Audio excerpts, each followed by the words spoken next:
Okay, it is President's Day, and we're in the workup for timelines, and we have Patricia Murphy on. It's the 15th of February, and we're going to be discussing a little bit. Patricia, one thing I wanted to do, and I've been following a bit, is I wanted to write your show notes, pre-show notes, and I didn't quite get those done. But what I did do is on Timelines of Success, I put the link in there for anybody to follow. Okay. First thing is I'm looking at Durham Skywriter. So we'll talk about that. In the first, there's three parts of the show. The first 10 minutes is about you and your background. Okay. The second is about your life and success principles, which are work with what you've got. Don't complete. We'll go into those. Sure. And I'll read them. And then also, you said there's just too many books. You couldn't name a book or two. I really couldn't. You just like them all. So what I'm looking here too. I meant to pull up on your Skywriter. It says story blog. Is there something it says about you on your website? Did you build that website? I built it myself. I don't know if I have an about. I think I do somewhere in there. Click to read the latest issues. That's kind of unique. That's supposed to be like some kind of a lead magnet or something, I think. Well, actually, I have it's a newspaper. This is the weirdest thing because it's really a living, breathing website.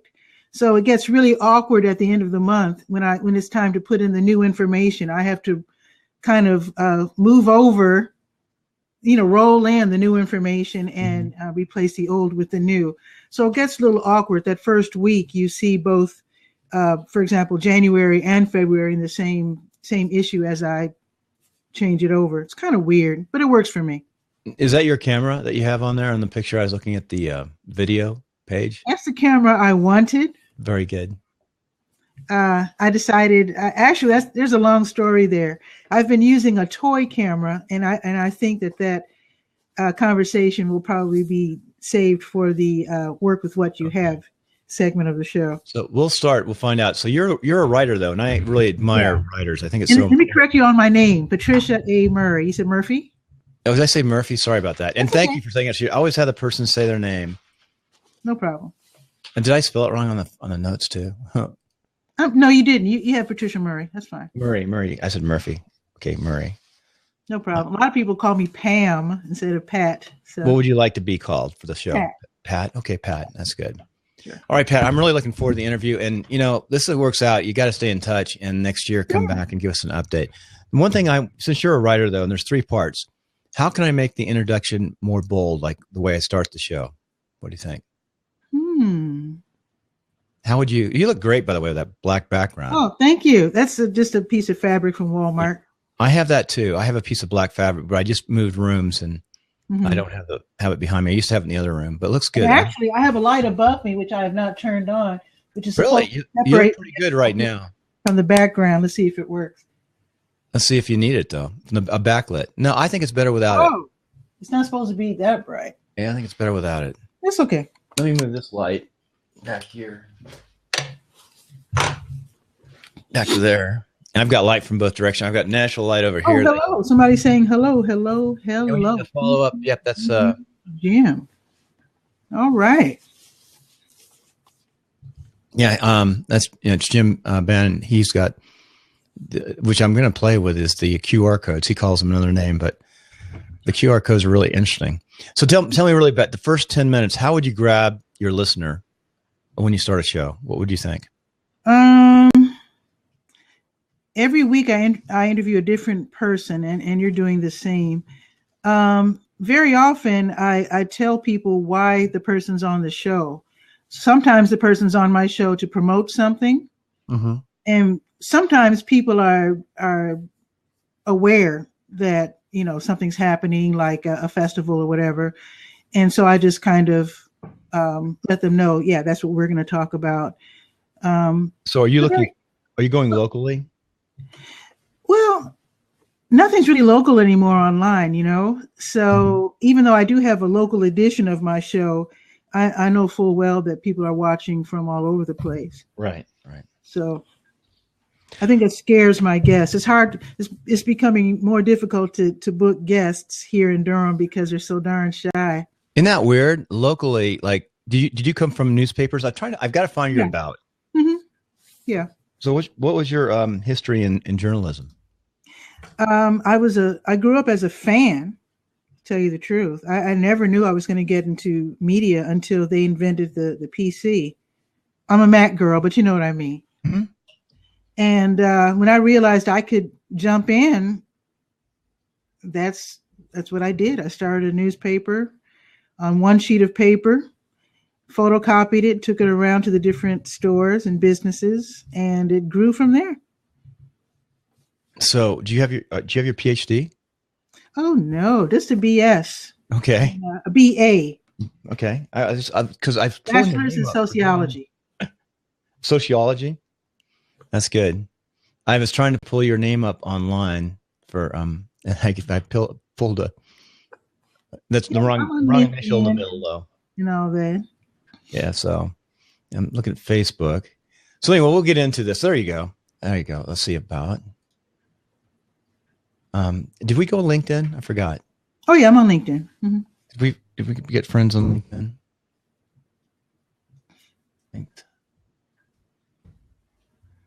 So anyway, let's get to the show. The key is to get going and get exciting when we start. So a couple seconds of silence, and I'll do an intro. I'll probably do your intro after the show, but I'll do an intro. So I'll do 2 intros. And let's just get going. A couple seconds. What I do is 3 shows. I try to keep about 25 minutes, and then I say you interview folks too. You interview people locally. I'll just work on the questions here. Okay. So.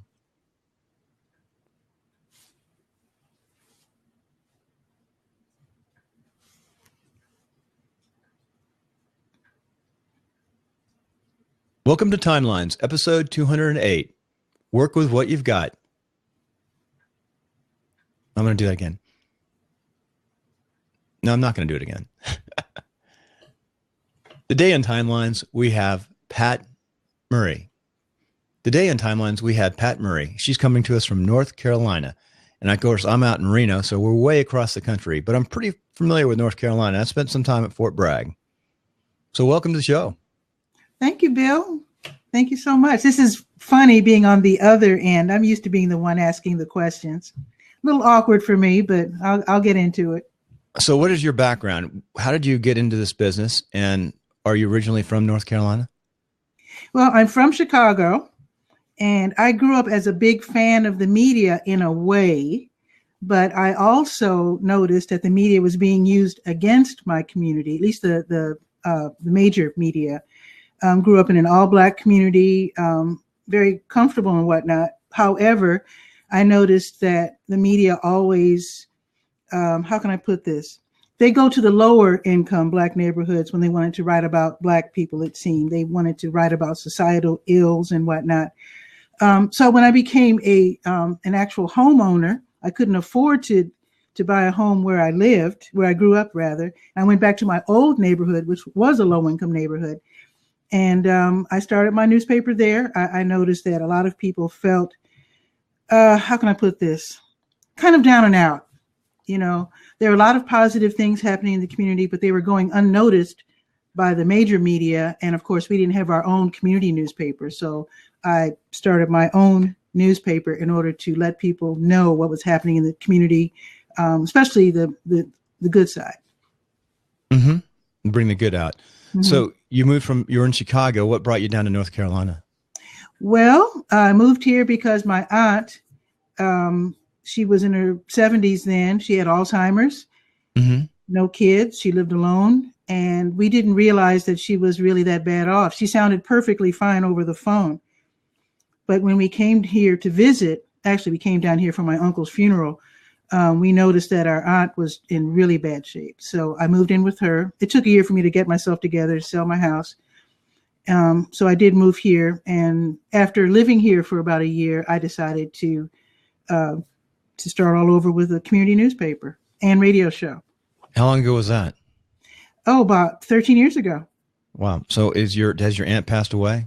Yeah, she died some years ago. And no regrets. It was nice taking care of someone. I never had children myself. So it was nice being a mom to someone. Mm-hmm. And like I said, I had to reinvent myself. So what was it like, if you don't mind, during that time when you moved down there to take care of your aunt? What was it like? What was it like taking care of her? Was it a lot of work? It was pretty tragic. in a way, because it was really sad to see how a beautiful, brilliant woman who used to write speeches for other people. She actually was a teacher, a high school teacher for, I don't even know how many years, 30, 35 years. And she was reduced to, she was in bad shape. Let's put it that way. So did it physically, mentally and physically impaired her? Basically, she was actually pretty good. She was not overweight. She didn't have, diabetes and all that. And she was pretty agile. However, her mental state caused her to feel as if she couldn't move around. You know what I mean? It was like she was hampered more by her brain than by anything else. Right. Alzheimer's is a terrible disease, and it's different. It affects different people in different ways. My mom was diagnosed with Alzheimer's, but then she's got a new diagnosis. She went to a new doctor, and she's not diagnosed with it, but she's got some dementia. But she's fairly healthy. She's 90, and I can relate to. And my sister, we're blessed to have my sister taking care of her, and she's led a good life. But she studied health when she was younger, and my mom is in fairly good shape. But it is sad when we get old and we lose our abilities sometimes, not to our own being. It's just life. Yeah. So going on, you got through that and you started your newspaper online. It's online and your radio show. Here's the thing. I had been living here in Durham for about a year, and I was itching to get back into media. You know, once you get into it, it never leaves you. And I didn't want to start my paper right away. I really wanted to concentrate on the caregiving, and I had never taken care of anyone before. So it was really traumatic for me, and plus it's very isolating. That's another thing. Even if you're in your hometown taking care of a loved one, very often people disappear on you, including family members, and they leave it to you, you know. But here I am moving into a whole different part of the country with no resources, and it was interesting, to say the least. So I started my newspaper actually as a printed newspaper, believe it or not. And I did it all myself. This time I had the internet on my side. When I started my newspaper in Chicago, there was no internet. I had to get my information on foot and over the phone. So I was able to put a newspaper together with help of, getting information on the internet. And I would deliver the papers after my aunt went to bed. I was so lucky. A lot of Alzheimer's patients stay awake all night and pace and drive people crazy. My aunt slept like a log. So I was able to tiptoe out as soon as I knew she was asleep and deliver my newspapers. But it eventually got to the point where, she got worse and worse off. And I realized, actually, I stopped producing my newspaper for about a year and a half, and started back as an online newspaper, and I haven't looked back since. Online, right? And then you've built it online. Now, it's your model, it's your business. Are you generating revenue with your newspaper? I am. I have advertisers, and they've been with me for years. Most of my advertisers started out with me when I was in print, and just stayed with me when I went online. And I'm finally at the point. See, here's the weird thing when you start your own newspaper, especially in a community like mine where they're not used to community papers. In Chicago, there are dozens of community papers. You have your Polish, several Black, several Hispanic, or I should say Latino, whichever, Jewish, LGB, gay, right? LGBT, yeah. And there's so many different kinds of newspapers in Chicago. And when you get press releases, the city is dealing with people in different languages and whatnot. Here in Durham, however, we have the Herald Sun and the News and Observer, which the older people still call that Raleigh paper. It still hasn't been totally embraced here. And that's it. I mean, we have a couple of local papers. One is focused on the Black community, the Triangle Tribune, and there's a couple others, but there's no other paper like mine where I just go across all racial and cultural lines. So mine is kind of a first for this area, and it was kind of hard to get started because City Hall and other entities weren't used to sending press releases to more than just the Herald Sun and the News and Observer. You know, that's a good point. And we could go into talking about that in your writing and background. It's changing so much. The big newspapers are really having problems. At Christmas, I was at a party with the one of the top executives was there, and he was from the newspaper, and he's retiring after 35 years. And this is a fairly big newspaper in Reno, and they're like out of cash. They're really having problems. They've got their own printing, so they're going to have to do something about that and outsource their printing.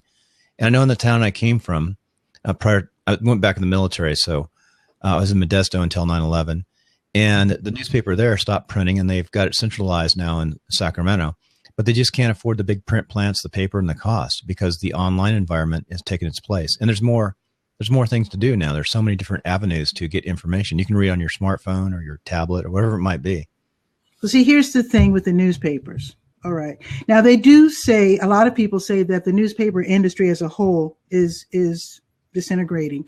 But the specialty newspapers are still doing great. Ask anyone who has a Black, Hispanic, Jewish, Polish, whatever specialty type newspaper. Many of them are doing quite well. And as far as this Durham Skywriter, I was talking with the public information lady with the city of Durham, and she said, I finally got to the point where I am now, my numbers are comparable to the big daily paper. Wow. But see, you know what the newspapers aren't doing? And I'm going to tell you a little story. I hope I can tell it right. Okay, I'm going to freeze. The transportation industry started out with. Okay, Pat, we're in a discussion about what's happening with the newspapers, and you're talking about transports. Could you explain that further? Okay, so there are some businesses that transport goods across the country. All right. So many of them started out with trains, right? And then what happened was trains started, or rather the 18-wheelers, you know, those big trucks started taking the place of the train transport. And many of those companies went out of business. So some guy, this might not be a totally true story, but some guy asked one of the people who, you know, business owners who was failing, what business he was in. And he said, I'm in the train business. He asked one of the guys who had adapted and switched from trains to trucks, what business you're in. He said transport. And that's the reason why he was successful. I noticed that newspapers still think that they're just newspapers. I call myself a community media person, in that when my print newspaper started, well, when I realized I had to switch directions, I was able to smoothly go. In fact, at one time, I had print and online at the same time. And then I eventually let go of the print, moved over to online. I started out with radio. Okay. I was able to switch from radio and make the transition to online with Google Plus and Blab. Mm-hmm. So you see what I'm saying? So you have to be able to adapt. I'm not in the newspaper business. Even when I was in the newspaper business, I still consider myself doing community media. And that allowed me to think of myself as adaptable.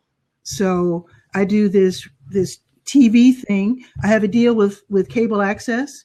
So my show is not only on YouTube, I have a YouTube channel, but it's also on the air on Time Warner Cable in Durham and Chapel Hill. So you have to be really creative, especially if you're the smallest media outlet like I am. Now, you're a solopreneur. Do you have any virtual assistants or people helping you? No, it's all me. That is hard to do because you have to do marketing, you have to do content development, and you have to do technology. And you're the sound engineer, you're the marketer, and you're the content developer. Did I leave anything out? Huh? And I wash the dishes. And you wash the dishes. Oh, I can No, relate I didn't to that. say that I do everything equally well, because I don't. I really don't. My problem is because I'm doing so much and my passion is in the news part. When it's time for me to get my ads, I've already run out of time very often. I'm like, darn, I forgot to get ads. So I'm lucky that my advertisers stick with me. I need to learn how to save time and to be, I guess, more serious. I don't want to be too hard on myself, but I need to be able to do my marketing and get my advertisers lined up, in addition to getting the news out, which is my real passion. Right. With that, we're going to go to a break, and we're going to come back after the break. I'm going to explain a business plan that I put together and run it past you. Then we're going to go to your life and success principles. Awesome.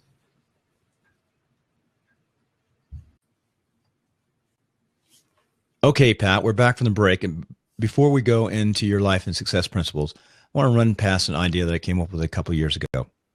I came back after 5 years of working on a special project for the military in 2012 to a brand new world. I'd been on the a certain level inside a system which was classified, and all these new things in the cloud appeared, and all the different things. But before I went back in the military to finish up, I thought about trying to do like a monthly training or on disk, because my wife had a real estate company, was fairly successful, and I ran the marketing on the backside.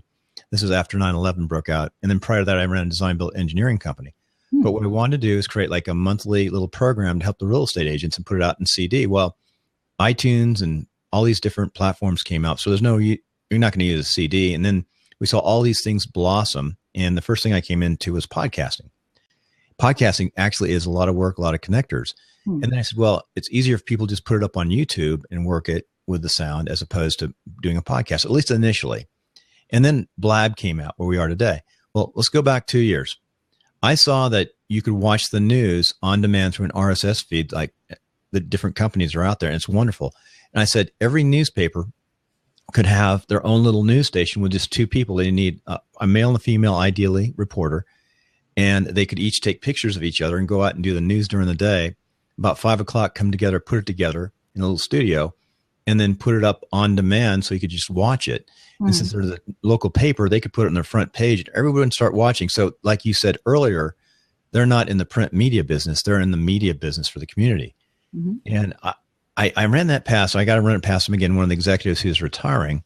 And he said they had no money to do anything. They're barely surviving, and they don't want to do anything. It hurts their newspaper. In fact, they're probably going to go to a Wednesday and a Saturday, a Sunday newspaper. But just think how well, well, the two people, I thought a male and a female, and then you need somebody doing marketing, believe it or not. Everyone does marketing. And then you need somebody doing production. So at least 4 people. So I figured it would take about, and you don't need great cameras, but you need some nice cameras. Actually, with the right systems, the iPhone could probably work.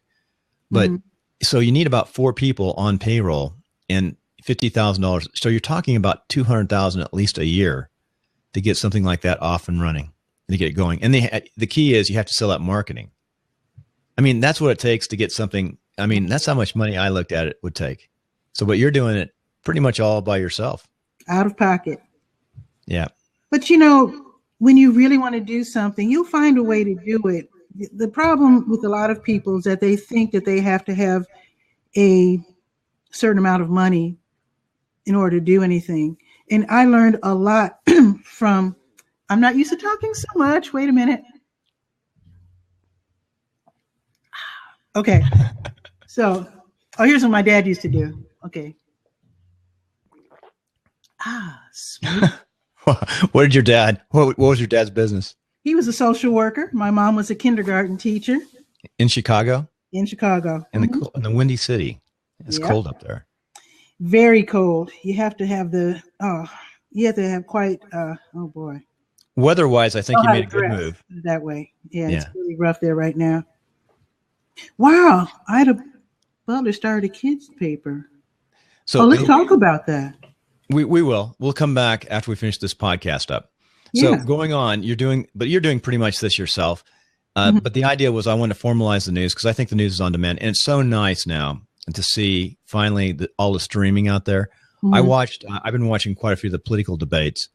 And I watched the other day, the speeches, especially from the Republicans. There's so many of them, but after the primary speeches, and I pulled up NBC or CBS, I forgot which one, but it had the 4 different live feeds from the different campaigns, and you could just hit each live feed and see what they were doing. And then you could see as they went to their concession speech or their victory speech. It's really good. That's cool. We're living in a great time. The key is if you want to stay doing this, you have to make money. I've got to retire from the military. I've got 2 girls and we live in a new town, so I still have to make money. The key is you have to make some money. Yeah. And and it's hard to do I it all want to yourself. keep this house. Yeah, I have to bring in some money. Yeah.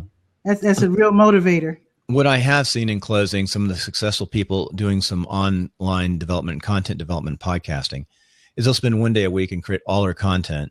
And then really they're spending the next 6 days just marketing, just out there constantly marketing, because it's that level to get it working. And that's, I don't think anybody loves, maybe some people do, but the markets work. I mean, it's not the passion. I love marketing. I just run out of time. I need to figure out a better balance. Don't you like creating the content though? I love it all. Yeah. That's why when I watch these shows, I don't know what this weird movement is they say, I was watching a Blab yesterday. They say you need to treat yourself as a CEO and use these virtual assistants from the Philippines to do the grudge work so that you can, I don't know. I mean, to me, it's all great. And I get their point. Maybe there are some things in some lines of work that you don't want to do, and you want to hire someone who's willing to do something for like $2, which I also think is unethical. That's just me. But to me, I love it all. I love putting I love uncovering the news. I love chasing it down. I love typing it in. I just love it all. Right. I've interviewed a lot of local politicians during campaign season, but I'd love to have, I think in your work by yourself, I'm a big believer in trying to team up with people too, because I think we learn more when we work with groups of people, but you're doing an amazing job. A lot of focus is going in. So let's go to your life and success principles. And this is the fun part of the show for me. Okay. So the first one is work with what you've got. And I think that's pretty clear that you're following your own ideas. So what does that mean to you? Work with what you've got. My thing is, don't wait for it to be the right time. I learned so much. A friend of mine had a godfather who, he hated his job. Okay. He was middle-aged, bachelor, absolutely hated his job at the post office. As an older guy, he finally met the love of his life. They got married. They didn't go on a honeymoon because he figured, well, I'm so close to retirement. Let's just keep working. So they would throw these lovely parties and whatnot. And they just couldn't wait for their beautiful life together and their honeymoon as soon as they got retired. Well, what happens? He retires and then dies. Oh my. Later. And I was like, he was waiting for what? So my thing is, don't sit around and wait for the right time. If you want to do something, just go ahead and do it. If you have to do it now, some people say you have to do everything correctly and everything has to be right and beautiful. It doesn't. My first newspaper was terrible. I did it on a 11 by 17 sheet of paper, photocopied it, folded in half, and walked it around to all the different neighborhood businesses and stores. This is when I was in Woodlawn in Chicago. And it caught on so fast, though. It was amazing. I mean, this one sheet, well, I should say it was really a 4-sheeter because I folded it. But man, I mean, it caught on so fast because our community hadn't had a neighborhood newspaper in like 30 years. And it caught on. Eventually, it went from being the Woodlawn Scoop to the Woodlawn Inglewood Scoop, which was another impoverished neighborhood across the Dan Ryan Expressway. And for the first time, we finally had a voice. And we finally got positive news about ourselves and our neighbors and whatnot. And then other neighborhoods were like, well, when are you going to start covering my neighborhood? So at the end of its run, at the time when I had to move here, I was covering 13 neighborhoods, and it was called the South Side Scoop. It was a 40-pager. I had a miniature staff. I had 2 writers. Wow. And 7 delivery people. It was really, I still didn't make a lot of money, but I attracted some pretty heady advertisers like Hyde Park Bank. And I asked them, now they were in the University of Chicago neighborhood next door. And I asked them, wow, why do you want to, advertise with me? And this is when my newspaper was still a 4-pager. And they said, you've got that zip code we need, 60637. Because and they know it's going out to everyone too. Well, Hyde Park is And Hyde Park and Woodlawn have a very strange relationship. Woodlawn is like Hyde Park's lower income. I think I know Hyde Park. I've been to Chicago a few times and worked on the projects there. Yeah. So my thing is, don't wait. Just go ahead and do it. I remember when I would go on press conferences in Chicago, and I had those little cheap Olympus cameras. It was horrible. And so the Sun-Times guy would be over here, and the Tribune guy, they'd look at me like, nice camera. And I'm like, well, that's okay. I still got my shots. The papers can barely afford to have their staffs that they have now. Actually, a few years ago, I read that the Sun-Times got rid of all their photographers. So you should also not take anything for granted, especially if you're in the big time and you think you've made it. You're only working at the whim of your boss. Yeah, I started as a kid before I went off in the military as in the newspaper business a little bit. And hey, for what it's worth, is my great grandfather at 16 was a photographer for the LA Times in the 1800s. Cool. That is awesome. He was a photographer. And then at 19, he became a photographer for the military and the California Volunteers and sailed with Arthur MacArthur to Philippines. Mm-hmm. So as a photographer, but he was in uniform. So anyway, a little background in paper. Amazing. That's cool. So anyway, going on, the second one is don't completely forget yourself, but strive to help others. Right. Well, go ahead. I'm doing a community paper. My point is to show off the community, not myself. So I tell people, this is all about you. And when it comes to my advertisers, I do extra stuff. A lot of people just take ads and then go look for new advertisers and just take the old ones for granted. I go back and if they need a menu typeset or if they need pictures taken, I'll do it for them for free. Because if it weren't for my advertisers, I'd be out of business. And in fact, I'm about to take a huge step. I'm about to get a real video camera. I'm using a toy pocket camera right now. And one of my advertisers said, there are these guys, making, these big production companies. We need videos. Everybody, this is like almost like a fad. I shouldn't say fad because it's useful, but everybody needs a 5-minute video. I agree. Big boys are charging tens of thousands of dollars. And my thing is, okay, you're a nonprofit. You don't want to show your funders that you're spending $10,000 on a darn video. So knowing that I do these low budget, almost laughable videos, this nonprofit who advertises with me said, okay, put together a package and tell us how much it will cost to do a video and, advertising and media blitz. So I gave them a price and they said, let's have a meeting. First question was, why are your prices so low? And I said, well, essentially I'm working with a toy camera. I'm a good editor, but it is what it is. The video's not going to be as sharp as, So anyway, long story short, they said, we will buy you the camera, nice, knowing full well that you are going to do some video work for us and you can get off the ground running. In other words, I can raise my prices to a more respectable level. And what I'm going to do in order to learn, I'm going to learn how to use this camera by making free 30-second commercials for my advertisers. So in other words, I'm still thinking of other people. I'm benefiting from getting this camera that I'm going to turn right around and let my advertisers know how much I appreciate them. Each one's going to get a free 30-second commercial to use any way they want. For the listener out there, I'm going to ask you a question when we come back off the podcast about the video editing, but we need to go on to the next point because I do want to ask that question. I've got a lot of questions, but we'll ask that in the YouTube portion. So I have to go over to timelinesofsuccess.com to pick up those questions on YouTube. Okay. And don't forget to enjoy the ride.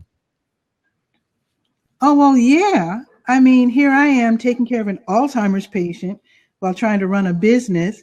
Of course, I always put my aunt first. And I also realized when you're taking care of an Alzheimer's patient, there's a period of time. Wait a minute. Smooth. there's a period of time where it's actually fun, believe it or not. And that's the period where they're putting their panties on their head and walking around naked and, Oh my. putting their shoes in the refrigerator. That's funny stuff until they get outside naked. That's Right. an issue. But you have to, my dad always taught us that you have to gather enough memories to live off of when you get old. So while I'm taking care of my aunt, I'm also keeping in mind that we're having fun. This Alzheimer's is sad and tragic, but I knew how it was going to end. My dad actually had Alzheimer's at the end. My sister took care of him while I was taking care of our aunt here in Durham. So yeah, so you have to enjoy the ride, even when things get really bad, because there were times when I was only working part-time. I got laid off a couple times while I was a new homeowner, and that was really tough. So I think if you're really nice to people, they'll help you when you need it, and just don't lose track of your life. A lot of people just lose track. A lot of people, when they get laid off, you hear about these guys that kill their whole family just because they lost, I shouldn't say just because they lost their job. You know what I'm trying to say. Those people aren't mentally sound. There's something wrong with them before they even get to that point. I just think that they're identifying too closely with their jobs and their lifestyle. Sometimes you just have to step back. They're in a false world. We had a discussion yesterday. We had on Sundays, which I'd love to invite you to our Sunday show. It's called Meet the Voter. I think you'd be great on the show. Oh, okay. Hey, without ado, let's go to a break, and we're going to go to break, and we're going to come back, and you're going to give a quick commercial and tell the listener how you can contact them. And on this break, I'm going to go take my little lab outside and put him inside because he's barking. I don't know if you can hear that or not. I can't hear anything.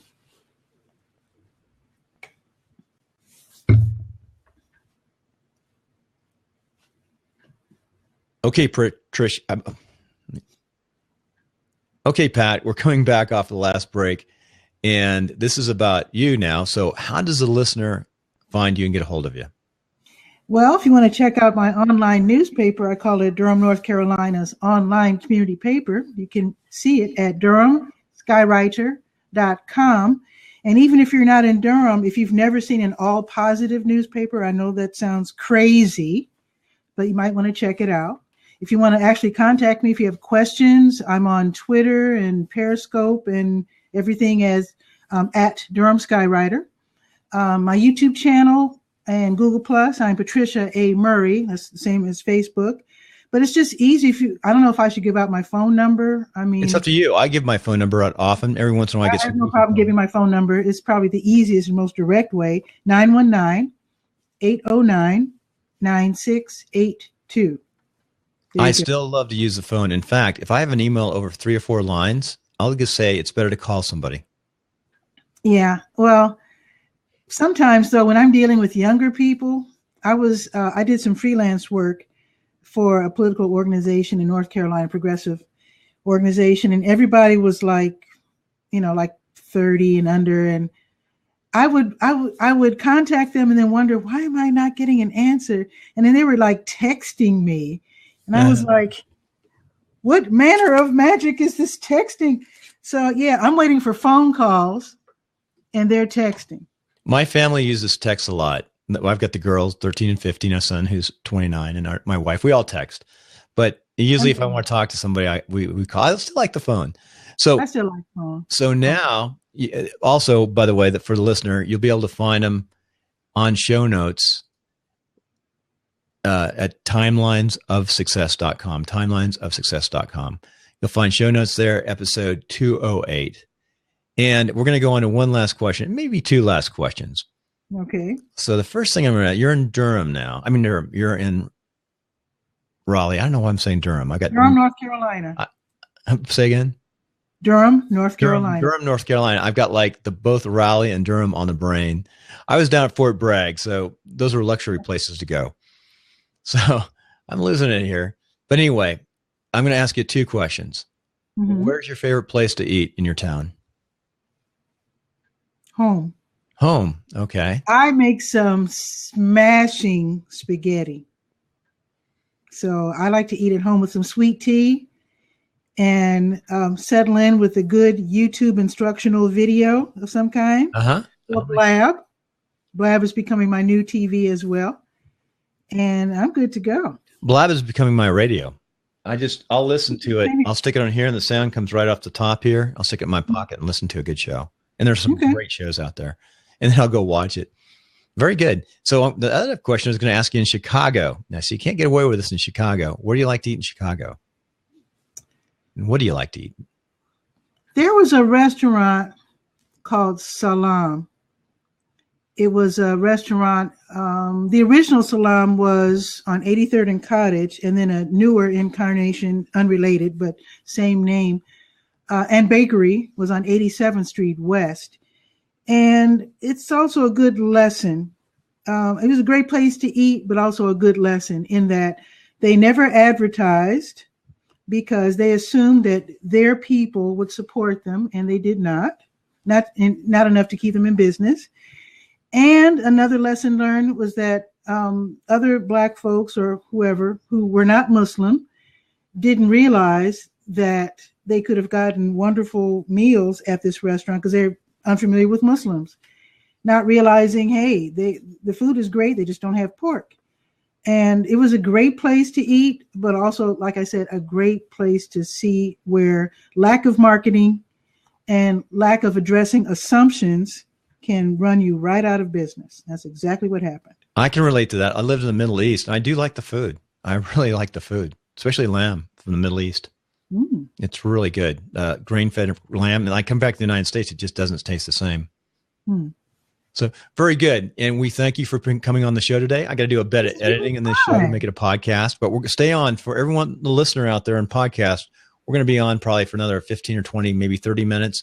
We're going to open up to the Blab audience to ask questions. I've got a lot more questions to ask on the other side. So you can pick that up and listen to it on YouTube if you go over to timelinesofsuccess.com. Thank you, Pat. Absolutely.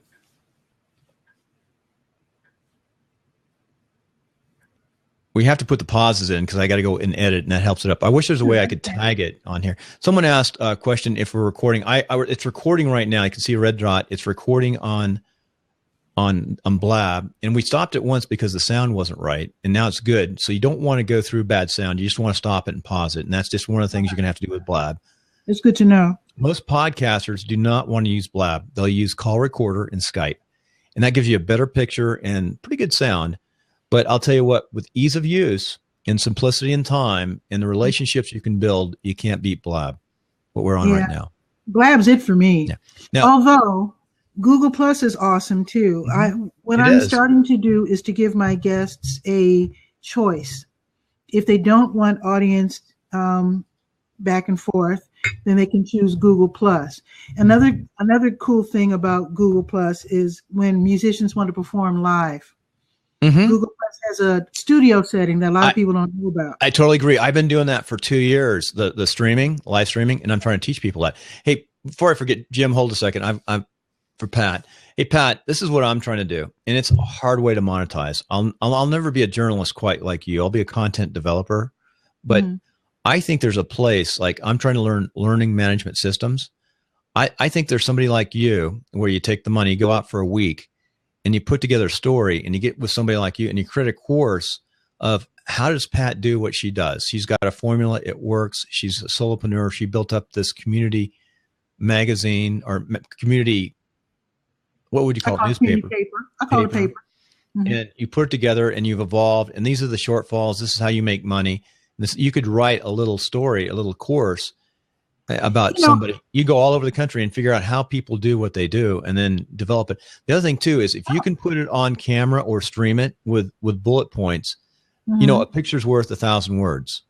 And you can watch it over and over. It's better to watch stuff. It's better. You got to have checklists, but you can watch stuff and really pick it up, like the interviews and seeing pictures but online media.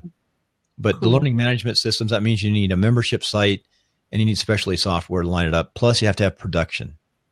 Yeah, I like to keep things really, really simple. It's a lot like you do, though. I mean, it's really hard to do what I just said because I'm trying to do it. Yeah. And I have to know. I know PowerPoint inside now. I'm losing pages, so I thought about that when you're talking and your production with cameras. Now, here's another question before we go on. You're talking about you got that camera coming in. That's going to be is that going to be a challenge? Learning how to use the camera, and then how do you learn to edit? Well, when it comes to editing, I started with I still have it, my Sony Bloggy. Until I get my new camera, I'll be using my Sony Bloggy. I wish I had thought to bring it. What is a Sony Bloggy? I'm going to look it up. Sony Bloggy, it looks like a cell phone. It's the same size as a cell phone.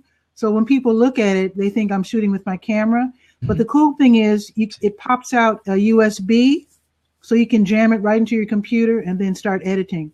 I actually started editing. I use iMovie. Mm-hmm. And when I get my new camera, I will stick with iMovie because I don't need anything fancy. I'm a journalist, not a movie mogul. So I actually learned how to edit with iMovie by watching instructional tutorials on YouTube. There are even kids like little 8-year-olds. They're like, and so this is how you make an explosion. I mean, there are these little prepubescent kids who've mastered editing. I'll sit there and watch them, and they break things down really simple. Do you have some examples we can go to right now in your iMovies? Oh, actually, it's just a jumble. You can just go to Patricia A. Murray on YouTube, and I just have a jumble of videos there. I don't even have TV Skywriter. Is that it? Yeah, TV Skywriter is my interview show. Okay, and then I do just fun little cute videos around town. Now, did you do the artwork on that? That's for the TV Skywriter. That's clip art. Did you do that? Yes. Now the little airplane. Oh, you're great. Well, the little airplane guy for Durham Skywriter, I actually paid an artist to do that. Actually, before I even moved here, a friend of mine who's an artist in Chicago, I said, I might get into media in Durham. So I'm going to call it Durham Skywriter. So make me a logo. And I paid him. And that's another thing. I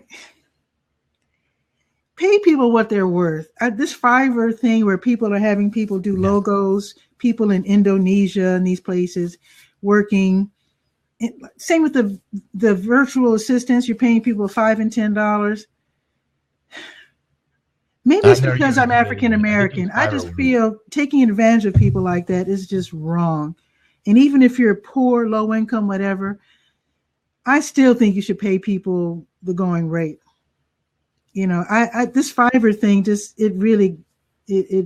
I don't like it. I don't like taking advantage of people like that because they're hungry. My family's pretty good. But first, I got a mixed family. We have independents, we have Democrats, we have Republicans. My family is really free thinkers. Mm-hmm. Especially my mom's side. So we're all across the gamut. I go to Bernie Sanders rallies with my sisters, and I love them. I love Bernie Sanders rallies, but I'm not a Bernie Sanders supporter because I think he's running a great campaign, and he's a good guy. But so where I'm open-minded, but where I'm going is one thing that we all do is we have a tendency to give big tips and to pay people more than even they ask generally. And it's just a family philosophy. But that said, I don't think there's anything wrong with outsourcing some work. But if you find somebody, pay them well, pay them what they're worth, like you said. Yeah. Even if they're out of the country, because in the long run, there's loyalty. I ran a design build construction company. And one thing I prided myself with is I paid fast and I kept consistent with my subcontractors. I didn't move people around. Right. And we didn't bid. We didn't bid a lot of things because I knew their quality. I knew what it was worth. We worked at fair values all the way across. And that was a great way to run a company until it broke out. I think when you're fair with people and when you're good to people, they will in turn treat you well. I got a wonderful contract with the county to produce our first ever senior resource guide.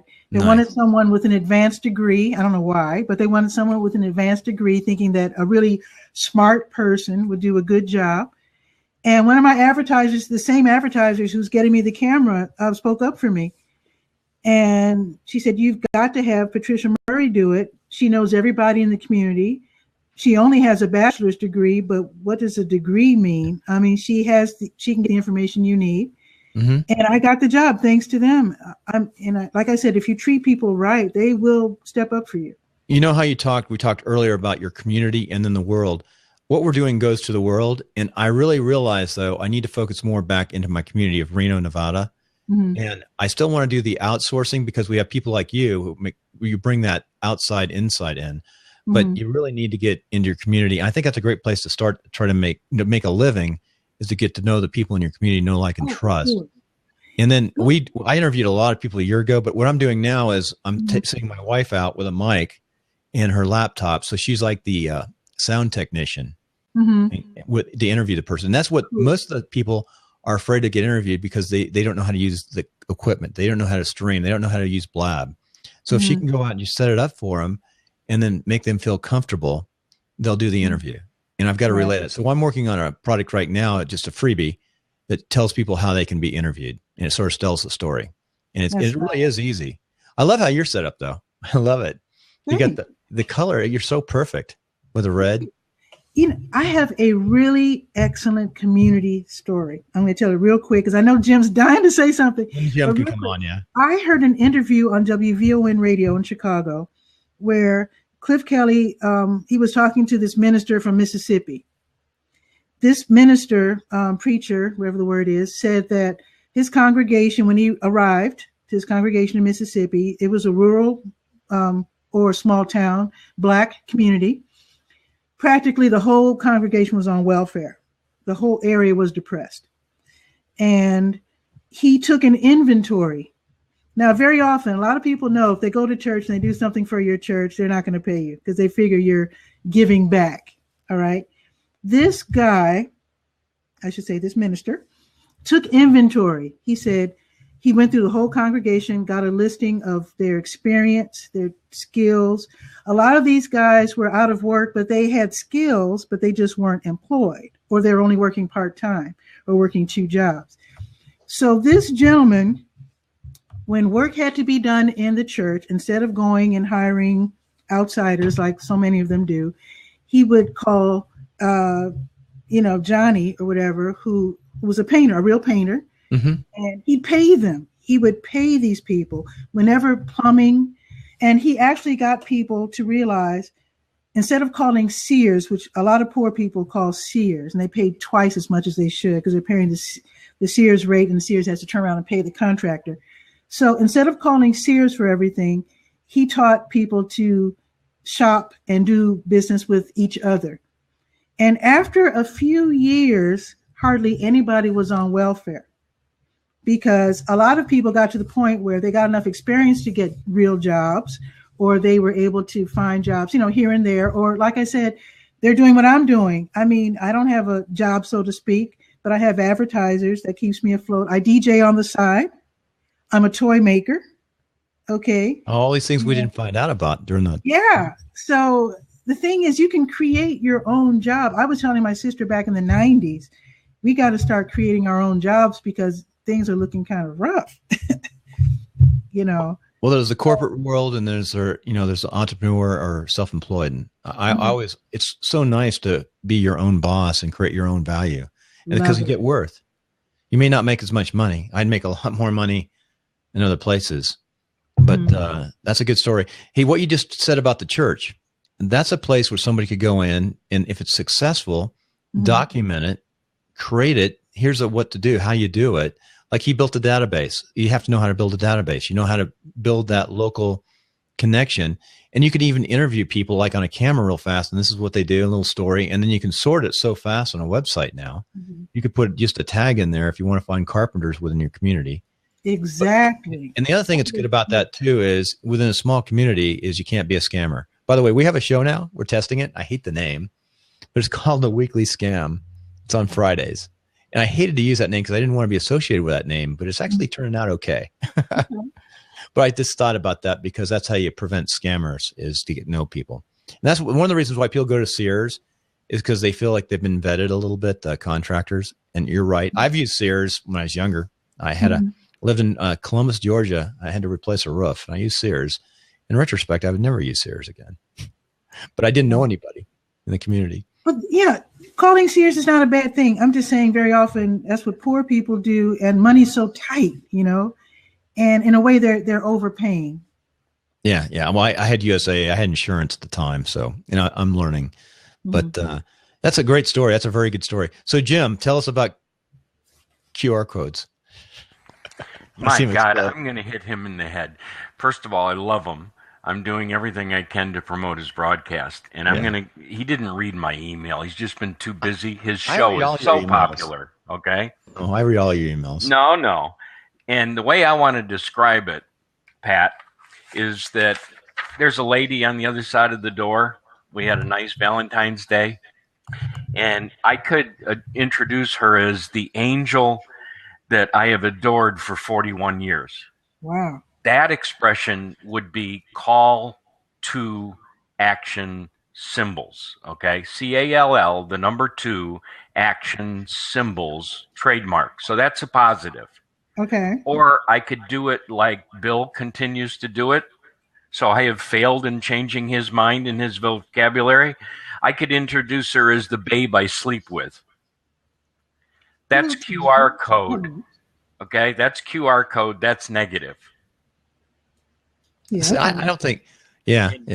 Bill, like I said, I love you. At some point, you're going to have to tell people it's a QR code. No, you don't. And if you read my article, you would never do it. But just like Jay Leno, when Jay Leno has an author on his show, do you think he'd ever not read the book? Well, my gracious host here. I read that they don't read the books. Yeah, you guys better. My host here has been too busy. He still has not read my blog article. So I'm going to ask you. How do you know I haven't read your blog article? Because there's no comment at the bottom, and you keep using the term QR code. I'm sure I've read your blog article. I read your whole thing when we interviewed, and I do believe in what you're doing. I wasn't a QR code believer until after the interview, and I can see how it can work. Everything should have a QR code. It's a no-brainer. A little tiny QR code and the camera. He's still doing it, right? How many times? 3, 4. Anyway, Pat. I need to generate a QR code and put it on every one of my little blogs. 5. Pat, there are so many words. I'm in the military. You got to make it short and concise. There are so many areas that you and I can match up. Okay. I love the topic of your blab. Work with what you've got. Mm-hmm. I like that you're mentioning church space. Do you know the name Wayne Messmer? I do. Of course. Where are you from? Bill, didn't I tell you? 98% of people from Chicago. He sings the national anthem for the Cubs. Right, from Chicago. Oh, okay. Okay. Now, another thing about him that most people don't know He's on the radio. He has a radio show. Yes. Mm-hmm. He also is a one-man actor. He puts on a 2-act play, and very few people know this. And anyway, we've been friends for 10 years, so I'll talk to you about Wayne Messmer, and I'll send you a link to the video. But the couple of points I want to say to help you is that, number one, a lot of people have helped me in my life, like you're saying. I joke I was the best known unemployed guy in Chicago. Wow. So when you talk about out of job, right, I lost a major job, and I went to the Barrington Career Center, and I helped a lot of people. And bottom line, 4,200 clients were using my electronic tools, and it became copied throughout Chicago. So It went from Barrington Career Center, now called Career Place, to Holy Family. It went to the St. Hubert's Job Club, and it's all over Chicago. Mm-hmm. Okay, and that's where I got my start because people helped me when I was broke. But some things you're talking about, you got a pen?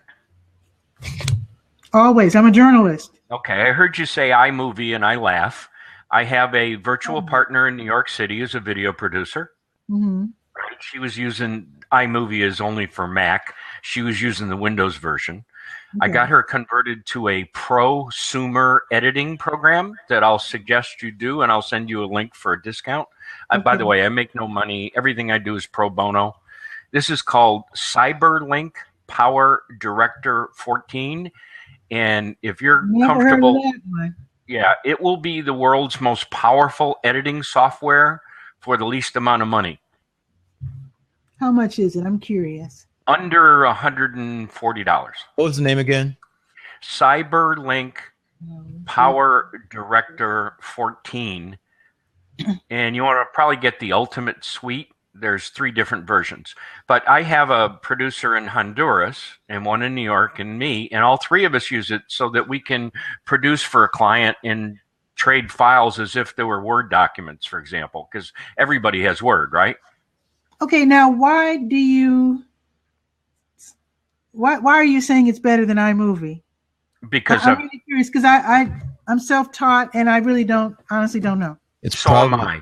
So one of the things you. you'll discover about me when I make a statement, you can bet your house that it's 100% true because I've done it. I've made all the mistakes so that you don't have to. Okay, trust me, I've done it. So, and that's why I got my partners on this. They changed from platforms they were using. Now, the other thing about how quickly I learned, I had never held a camcorder in my life when I was working with the Barrington Career Center. And between 2010, when I started my business, and now that I'm retired, I became a weekly TV producer in Chicago. Nice. In a church environment. We had a $250,000 control room. I had a crew of 8. We had 3 remote control, joystick cameras. We had the industry standard TriCaster. We did it all live. And I can show you 4 camera productions, and we brought the tape down to Comcast, and they broadcast it throughout Chicago. So I want to learn how you're doing it with your show, by the way. So we'll do that offline. So I know what I'm talking about when I say this stuff. You say working with what you've got. A TriCaster costs. Let me jump in real quick because my biggest fear in choosing this camera. Now I'm going to be given $2,050. So I have to buy a camera and all the fixings, so to speak. And my biggest fear is choosing a camera that does not go along with what I already know, which is like I said, iMovie. I'm not trying to be a cinematographer. I'm basically doing simple fades, cuts, scrolling credits. Yeah, none of that you'll do with a camera, right? Simple edits, which I will do with iMovie. Right. Now I'm gonna look at this CyberLink thing, but I don't know anything about format. I've chosen my camera. I have chosen the Nikon D5500, and because I know absolutely nothing about video cameras, I'm a little fearful. Well, I'll give you my Skype name, and whenever you have a question, give me a call. How's that? Okay, that'll be great. We'll hook up. But what I loved about your topic is, work with what you've got. And then you talked about your county. Well, a TriCaster costs $15,000. Just the TriCaster. Okay. The cameras were probably $8,000 a piece. Remote control. I mean, you're talking some real money, right? That's real money. They're not that expensive now, though, TriCasters. Well, this was only 3 years ago. But I went after the county, McHenry County government. Oh, yeah. Who wanted to do live streaming. And it's a law that they have to be more transparent. You know what's going on in Illinois, the only state where the former governors actually make the license plates, right? Oh, okay. Did you like that? You caught it. So anyway. I know. I heard about it. I walked into the chairman in an open meeting and I raised my hand. I stood up and I made 4 bullet points and I sat down. Bill doesn't believe that I can be brief, but I did. And I said, Madam Chairwoman, how would you like to say, ladies and gentlemen of McHenry County, I'd like to announce our first streaming broadcast, and we just saved you $75,000. And I sat down. What kind of sales pitch is that? I mean, who wouldn't go for that? Then what I did is I went home, I put up my green screen studio, I shot a quick video, I sent a video email to every member of the board, and within 2 hours, the director of purchasing, the vice president of IT, and the assistant county administrator called me and said, we need to meet with you. Again, I'm not trying to be egotistical. I'm telling you that what I did was I, like you, have to work with what I got. I had nobody financing my business. I couldn't afford a $15,000 TriCaster. So I went to Goodwill and I bought 3 monitors for $8 a piece. I got on eBay. I bought a mixer. Yeah. And I got a couple cameras. One of them was 169, one was 250. So I could do double cameras. I could switch back and forth and do fades and all that. And I put the whole system together for under $1,000. And the output would be, you could not tell it from a professional TriCaster production. That is funny. All right. So I went after that $100,000 contract. Now, it is really impressive. Bill's a sound guy, and I haven't edited it yet. It's my goal this year to finish it, put it up on YouTube. Sound is much more important in video to a video producer. Okay, you'll learn that quickly. And Bill's an expert, so if you want to know about sound, he can tell you. Awesome. But I needed to have a portable sound studio because I couldn't get my clients like Wayne. He's not going to stop what he's doing to go into my sound studio. And I needed to do some testimonials for him. So we went to a church. I put up the sound system. He got 12 people, and I recorded them, and bingo, right? But I can build a sound studio and show you how for under $100. Let me see that again. Under $100, a professional sound studio that from the quality of the recording, you wouldn't know that they weren't in, ABC's recording studio. That's sweet. I actually have done some voiceover work, and I built a little tabletop sound studio. That's what I've got, yeah. For about $5. How'd you do it? You get a canvas box, those 12-inch canvas boxes. You line. I already had foam because, like I said, I'm a toy maker, so I already had foam. So I lined the interior of the box with the foam. I already had a mic, and you aim the mic in such a way that you're speaking into the box, so you don't get the echo and whatnot. So that's actually considering that I already had the foam and everything, that's actually for about $1. God bless you. So here's this one. I'll say $5 because you still have to buy the foam if you don't already have it. Right. Now, do you know how kids do their projects for school? Those cardboard three-sided things you buy at Walmart. I think they're called 3M or whatever. Okay. That's my studio. I got that three-sided cardboard. I went to Guitar Center, and they're $75 a sheet for a 4x8. And you can cut the acoustic foam exactly to fit all sides of that, including the top and the bottom. I took tooled dowel rods, wooden dowel rods, connect them to the top to keep the sides from folding. And then I went to Goodwill, and I bought, actually Salvation Army, and I bought a quilt. So I've got the same light that I've got here. You can see it. Bought it at Walmart for $10. You can't see it. It's got a gooseneck. It's LED. So I sit that under the quilt. And the best mic in the world is from a company. I know both you and Bill are eye people. So one of the great microphones is called Rode, Rode, and they make a free software app for iPhone. It's called Rode Rec, REC. They don't yet have a version for Android, unfortunately. But if you buy that and then you go to B&H Photo and you buy the lapel mic, lavalier lapel mic from Rode, it's probably the best quality that I've heard. So you got your iPhone, you got your lapel mic, you got this LED light, you got the quilt over your head, and you got a recording studio. That's hilarious. I love it. Let me tell you a funny story what happened to me. I had called the fire department. There was some information that I needed. And the lady, I already knew her. She had set up interviews with me before. So, so we talk every few months or whatever. And so, she gave me the information I needed, the phone numbers I needed and whatnot. And then she said, well, what's new? I said, well, I'm going to start. This is book. I haven't even bought the camera yet, but I haven't received that check yet from the nonprofit. I'll get it probably this week. And I said, I'm going to start offering video services. You've probably already seen my show and some of my videos on my YouTube channel, I'm sure, right? And I'm going to start offering video services when I get my new camera. And she said, oh, snap.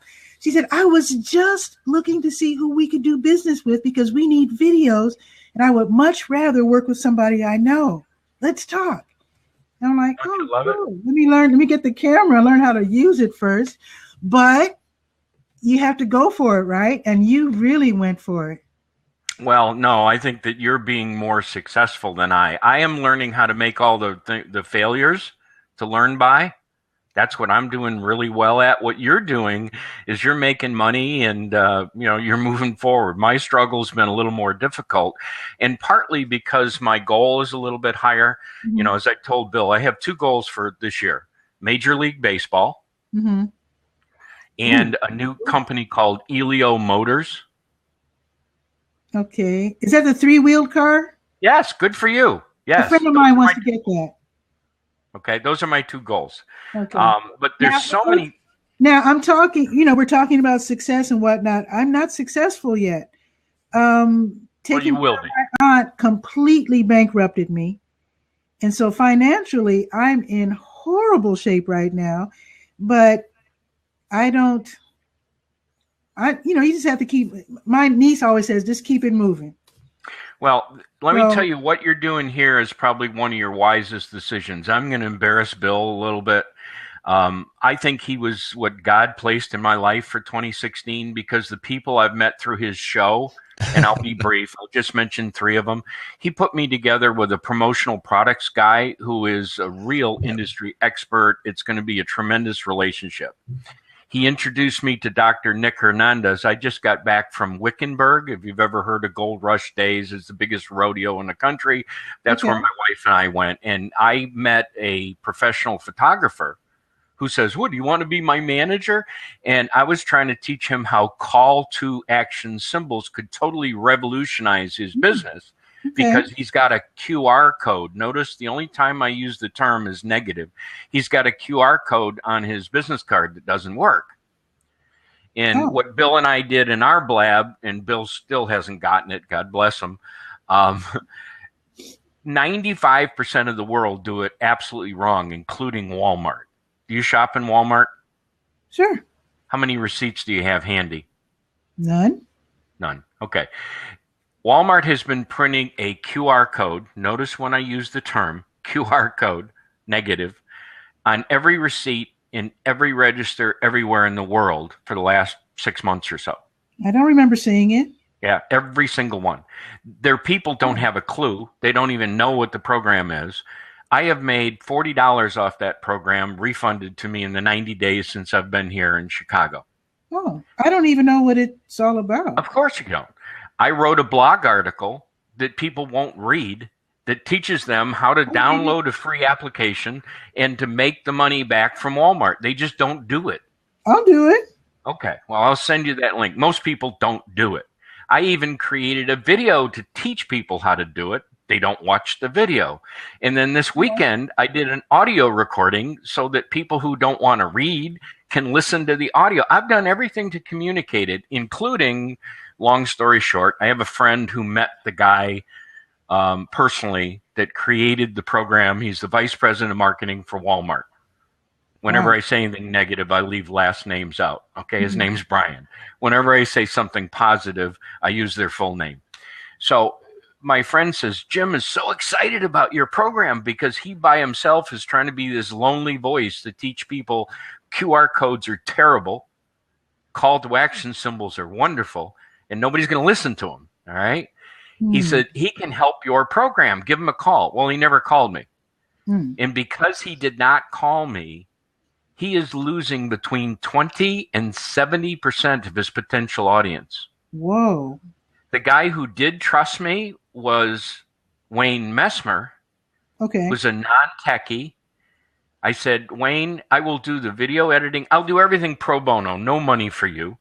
And by the way, the net result is we put 1,800 butts and seats in church for him to have a performance of Father Damien, the leper priest of Molokai.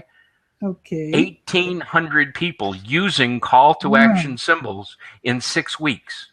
Sweet. And I have all the data documented to prove the success, but people still do it wrong. Okay. So that's why I'm looking for Major League Baseball, to have them trust me like Wayne did. Let me manage the campaign. All I want in return is the stats to prove that this works. And whenever they go ahead. You got to have free hot dogs. It's baseball. Oh, yeah, free hot dog. Well, the voice of Major League Baseball, who shares an office with that obnoxious Howard Stern, his name is Ed Randall. He adopted me 6 years ago because we're both cancer survivors. Okay. And I help his national charity called Fans for the Cure. Okay.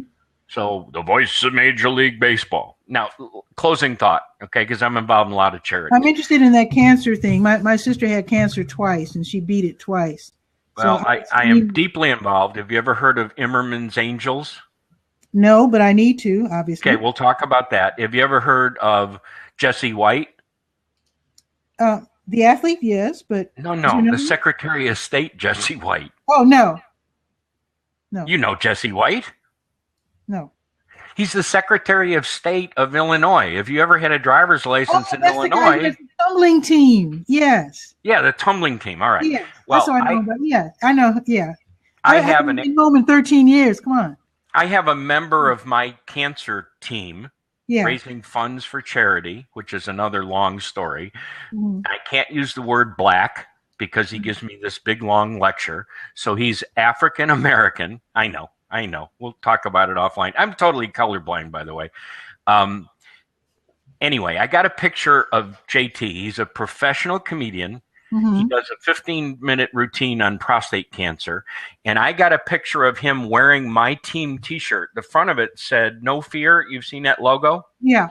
It said, "No fear is for kids. I face fear and beat it." That's the front. Love it. But it's the back that's interesting. The back has got a Viagra logo, and then it's got a big hypodermic needle. And it said, "Viagra is for wimps. Real men shoot up." Wow. So we became the Real Men team, big flag. So I got a picture of JT shaking hands with Jesse White. Mm-hmm. Beautiful photograph. Jesse's smiling, right? Jesse's looking at the front of JT's shirt. Mm-hmm. You know, the no fear.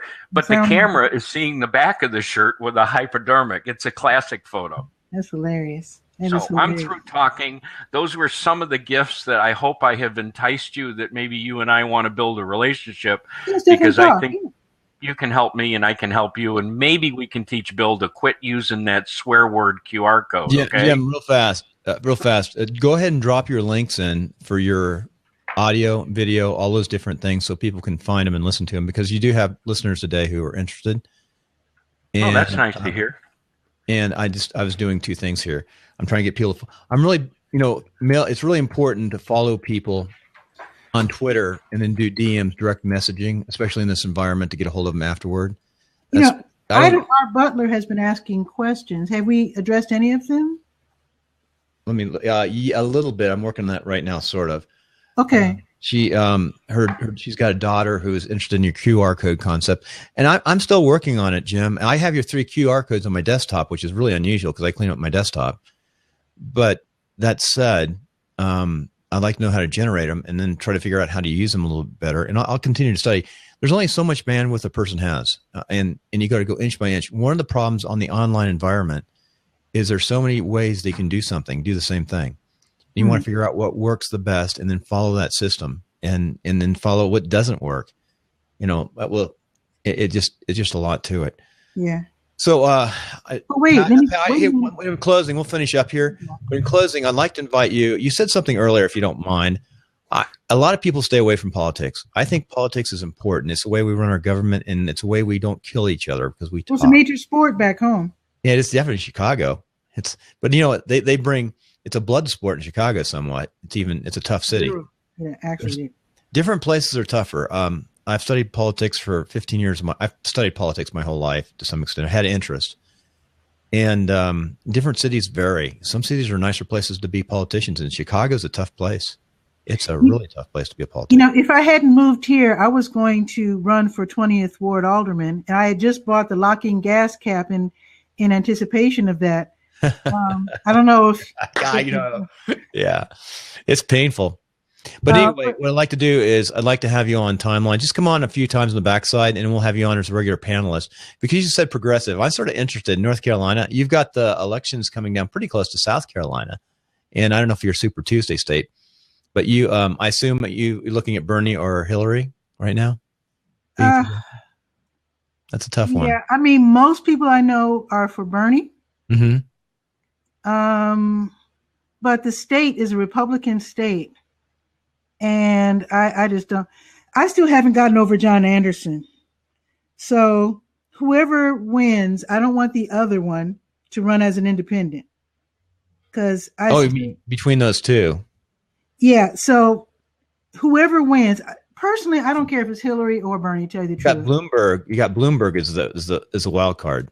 He's from New York. Yeah. Well, he's the one that's going to mess up stuff for. Yeah, like I said, I haven't gotten over John Anderson yet, splitting the Democratic vote. So whoever wins, I think everyone should get behind whoever the heck wins. That's what you do in a party. If you believe in your party, you get behind them. If people vary, I really like to have discussion and dialogue. That's what one thing we do on Timeline. We put conservatives and progressives. We put left and right. We put everybody in there and try to talk and see how things. Because you know what I find is most people believe in the same things. They want the same things. They want good quality of life. They have just different philosophies of how to get there. And a lot of things you talked about are the things that I believe in. Is you hire people locally, you hire people you believe in. And to me, I happen to be a Republican, but my family are like Democrats. But it's not the special interest. Both the Republicans and the Democrats have that big special interest, and that's what we talk about. And that's what I think you're seeing a revolt right now, is against the Washington cartel, like they say, and that's what we talk about. So I'd love to have you on. I think you bring some great ideas. Fun, sure. What I'd like to do initially is come on the backside after we finish up the podcast, and then eventually work up into the podcast portion. Sure. But it's fun. We talk there on Sunday nights. It's 5:30 Pacific, which is 8. Are you Eastern or Central? I forgot. Ooh, my show is at 7 though. TV Skywriter scheduled on Sunday night. Yeah. 7, is that 7? That would be 4:00 your time, I think. No, 7. Let's see. We're at 5:30. We go on until 8:00 at night, which is. Are you Central or Eastern? Eastern. So it's 7:00 Eastern time. So 7:00 Eastern, which is 4:00. So we start at 5:30 and go until 8. So 8 would be 8, 9, 10, 11. So come on the backside. How long does your show go? Is your show on Blab? Sometimes. I've been doing TV Skywriter for 3 years now, and started out with Google Plus, and I have been experimenting with Blab. I hadn't been able to get anyone from city or county government on because they're not allowed to download apps, which is why Blab is ideal. Because as long as they can use the right browser, city and county people can now come on my show using Blab. I've been trying to get people to come use Blab, politicians, and they're really scared of it, to tell the truth. Actually, the mayor said, just let me know. I want to come on. I've had the mayor of our town on, Hillary Sheevy. But you know what? If I was running for office right now, I think I'd come up once a week on Blab and just answer questions for folks.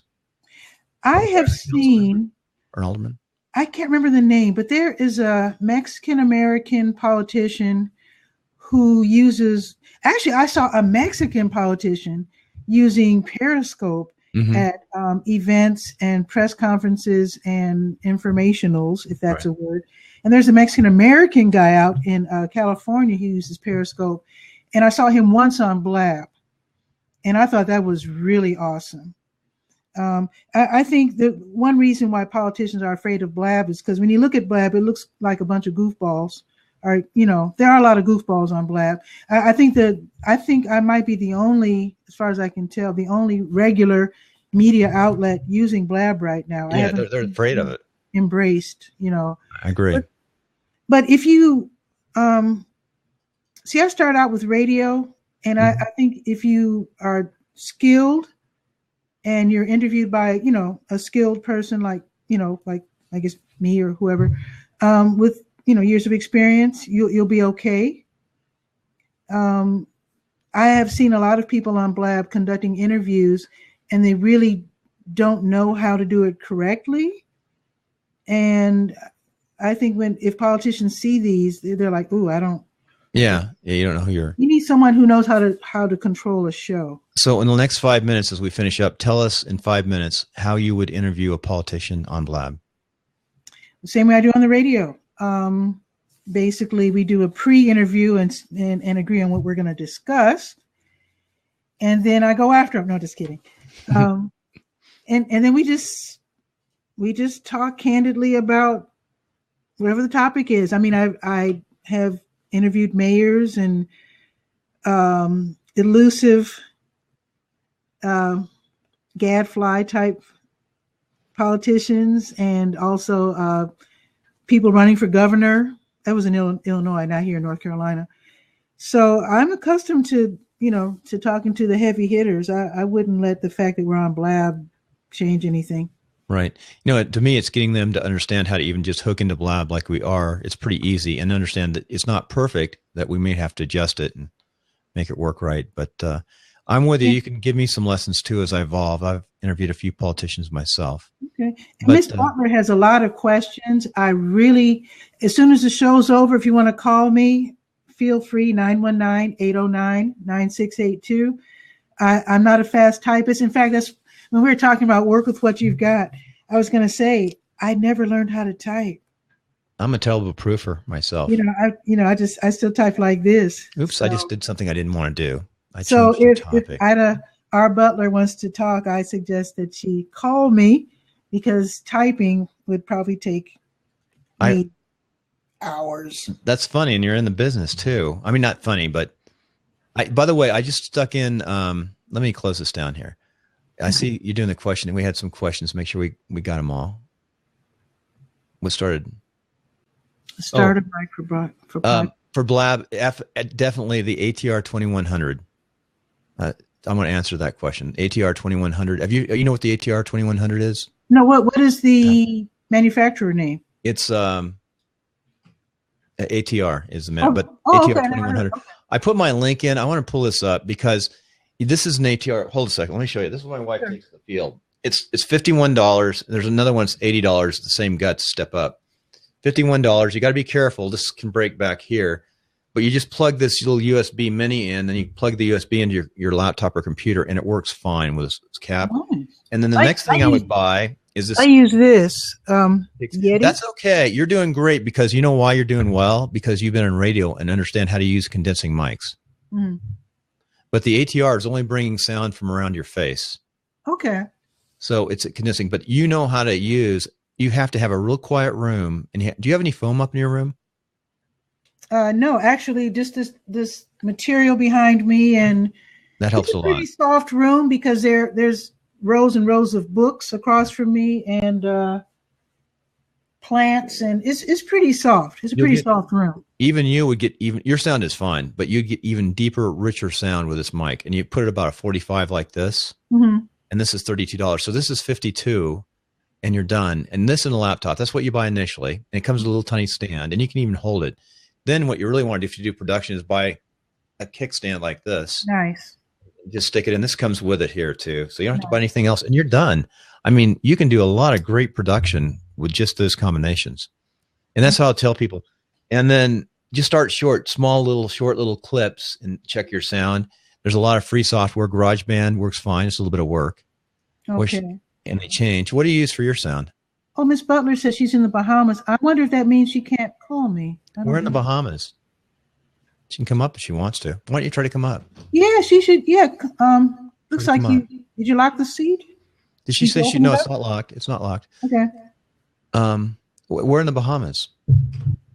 Oh, the mic that I'm holding is That's Yeti, Blue Yeti. Yeti Blue, and I think it was like $100. They're about $100. Yeah. That's a condensing mic, and I have one. Nassau, yes. In Nassau, I've been there. Camera? I lived there for a while. I lived in Georgetown. Wow, look at you. Actually, we can also do appear.in. Ida R. Butler. Let's talk. If you can't call, because I don't know how that. Ever try zoom.us? I did. I've used that. I've heard of that. Really good. That's my favorite. I have a room. I have my own little. Okay, let me write it down. Ida. See, I don't know how Skype works, but okay. Skype's pretty easy. Okay. Do you have a Skype account? No. Just go in and set up a free Skype account. Play with it. Okay. But you want to probably because with appear.in, there's no software. You just go to appear.in/Durham Skywriter. What you guys should do right now, if you want to try this, appear.in. First of all, make sure that you each have following each other on Twitter, so you can go back and forth. Oh, right. Let me follow you, Ida. Follow each other, and then you can DM each other and send notes. That's the easiest way. Okay, following you. And I just put appear.im. I never heard of appear.im. Oh, it's hip. You can have up to 8 people, and it's private. What some people do, they go to Blab, and then they hawk their wares, so to speak, saying, we can practice English, and then here's my PayPal, account, and then the person, from the foreign country who wants to learn English, they pay with PayPal, and then they go into appear.in and have a English class. That's probably a good way to do business if you're a music teacher as well. Or I guess if you teach anything, you can do that. Go on Blab, mine the audience, so to speak, and go to Appear and go private and, teach the lesson. Pat, I'm always looking for people to come on the show too with interesting stories and background. I'm always trying to figure out how to do this better. Well, thank you for that information, Pat. I need to get right to editing. And my family is probably getting close to being on the way there. They stayed in Modesto last night on their way back from Long Beach. Okay. That's their old home. They stayed with friends. And I've got to clean the house. You understand that? Oh, clean the house. You can't have a total mess when your family gets home. Oh, yeah. I got so much work to do. So, Ida Butler, so do you want to go to appear.in/Durham Skywriter when this is over? Because if so, give me 5 minutes to move I'll keep my computer here. Here's the other thing we're going to have on timelinesofsuccess.com and on your website. We'll have all your contact information, Pat.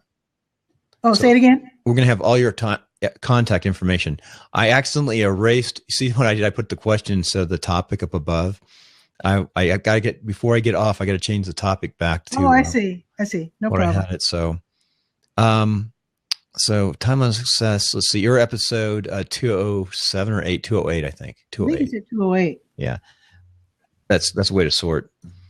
So anyway, good seeing you, and we'll see you. Thank you so much. This was so much fun. I know. Thanks for coming on. Come up anytime. I'm here at 9:00. Do come up on Saturday when I see you any Sunday afternoon when you're done with your show. Just come over to Blab and look for Meet the Voter. I'm going to put the line in here. Meet the Voter. Okay. I think you have potential to be a regular panelist from time to time in that show. Oh, and we want to have great ideas. We bring in different sides. I try to balance it as much as possible, and the key is we never attack each other. That's one of the rules. We have dialogue and discussion, and we try to figure out how to do things better for government from both sides. I think we're all Americans, and we're all trying for about the same thing. We just have different ideas. Well, plus the rhetoric is different, and I noticed that on I know a lot of keywords, fighting words are used, which are totally misconstrued by or strewed or whatever the heck the word is, misinterpreted, misunderstood by both sides. Yeah. And I mean, I can talk to anyone, and I mean, I can come to an understanding with people who look at things completely the opposite of the way I look at them. Now, if you're in journalism, you're probably like me. I make sure people say that's either opinion or you've got some kind of research behind it. So this is your opinion, but here's actually some research. And when you say something's like a fact, I try to define that between, and I really try to, I saw it on Facebook, I heard it on Blab, have the real facts. And Wikipedia is actually a great place to find links and facts to dig into. I use it in research. I like to correct things in Wikipedia. That's good too. It's better than Britannica though. Yeah, Britannica's gone now, but Wiki, I think it's paid now, but Wiki has proven to be a pretty, I spent a year back in school with the military, and Wiki is an amazing place to start, to start looking for your research. And it's because we have constantly people correcting, which is good. Hey, I tried something the other day. One last thing, a little story here. Okay. I'm working on a system. We're going to probably provide the product, which is, if you look at, I want to show you this too. I hate the name, Weekly Scam. It's not a bad name. I just something about it. By the way, when I want to talk about, I'm going to tiptoe away for a few seconds. I'll be right back. I'm going to come back. Yeah, I want to put this on because I want to tell you what I'm trying to do here. Weekly Scam. I hate this name. I'll be right back.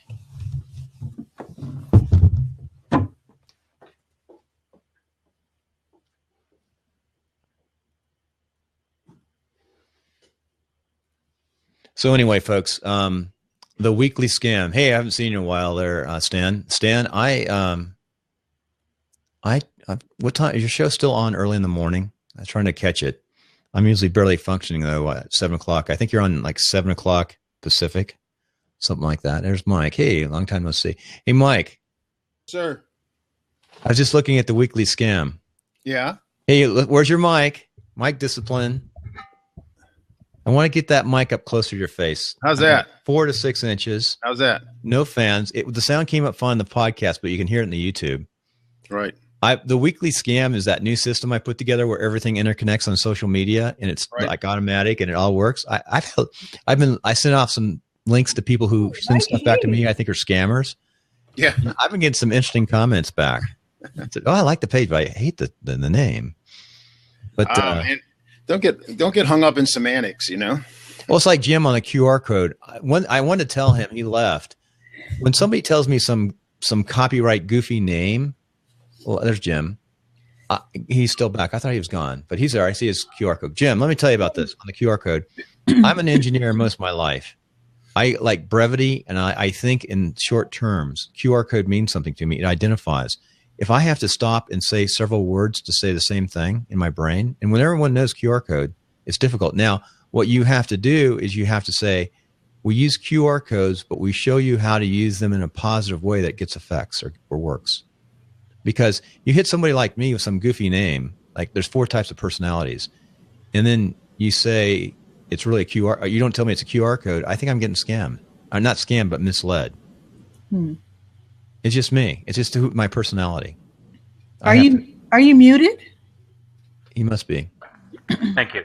That's your opinion, and therefore I have a whole lot of data. It's one of 4 personality traits. I understand. I was a sales guy. I went through that whole training. Oh, you know better than I do. I'm not a sales guy. Okay, so let me give you what is my succinct answer to you, Bill. You personally.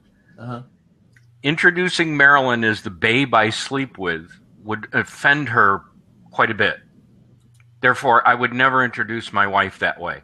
Therefore, I'm asking you from the bottom of my heart, never use the word QR. He took his headset off. Never use the word QR code. I get it. I can flip it back and forth. I flip it. All right. Now, if I say the angel I have adored for 41 years, she's kind of complimented. No, that's good. There's nothing wrong with that. But well, please read the article and you'll see why I am so emphatic about this. Now, I'm around. Here's the diss thing. By the way, I'm around programmers and developers all the time. If I said some copyright words to those guys, they're going to go, what? But one thing that they do say, as soon as I mention QR code, so that's 5 or 6 year old technology, because some people don't even know what QR code is anymore. That's my whole point, Bill. What you're doing is you're taking people down a negative route. Why would you ever do that? So what do you call it? Call to action? Never negative. The call to action symbol, is that it? That's always positive. I have yet to have somebody, even Dr. Nick, by the way, who didn't respond positively. Yet I have not met a person who has any knowledge that is not negatively responded to QR code. It's that simple. It's white and black. I had the little mice things that used to scan the QR codes. Yeah, we talked about that. When you're talking, it's much easier to use a term that's quicker and more brevity too. Again, don't get offended. I get exceptionally offended. Just like when I say to Walmart, listen, I'm sorry. Go ahead, Pat. Oh, do you remember the precursor to what I think was the QR code? I remember back in the 1990s, there was a device called the CAT. Yes, we were talking about that. You're correct. It was the precursor. I still have one. Now, here's my close, Pat, because you're a journalist, so you listen very well. Walmart did not call me to learn about the difference between call to action symbols and QR codes. Oh? They did not. I offered it. They did not. Just like Bill won't stop using the word QR code. Therefore, Walmart has failed. Failed. Now, Wayne Messmer listened to me and said, I don't understand what these things are, but you just put 1,800 people in that church. I think it's a pretty good deal. It's that white and black. So please don't ever in my presence use the word QR code. Okay. You can't do that. You can't do that to folks because it's just that it is. You're going to lose 25% of your people. That's fine. I'm not a techie person, and so to me, I would feel baffled if someone asked me about a call to action symbol because I just was calling the QR codes electronic blobs until very recently. Correct. Now, will you read Is that another blog name, post? electronic You're a blog? journalist, right? Will you do your homework and read a blog post? Did you drop them in? I'm looking. If you read the blog post, it's done. You'll never, ever, ever use that word again. Smooth. Okay, well, let me read it. There we go.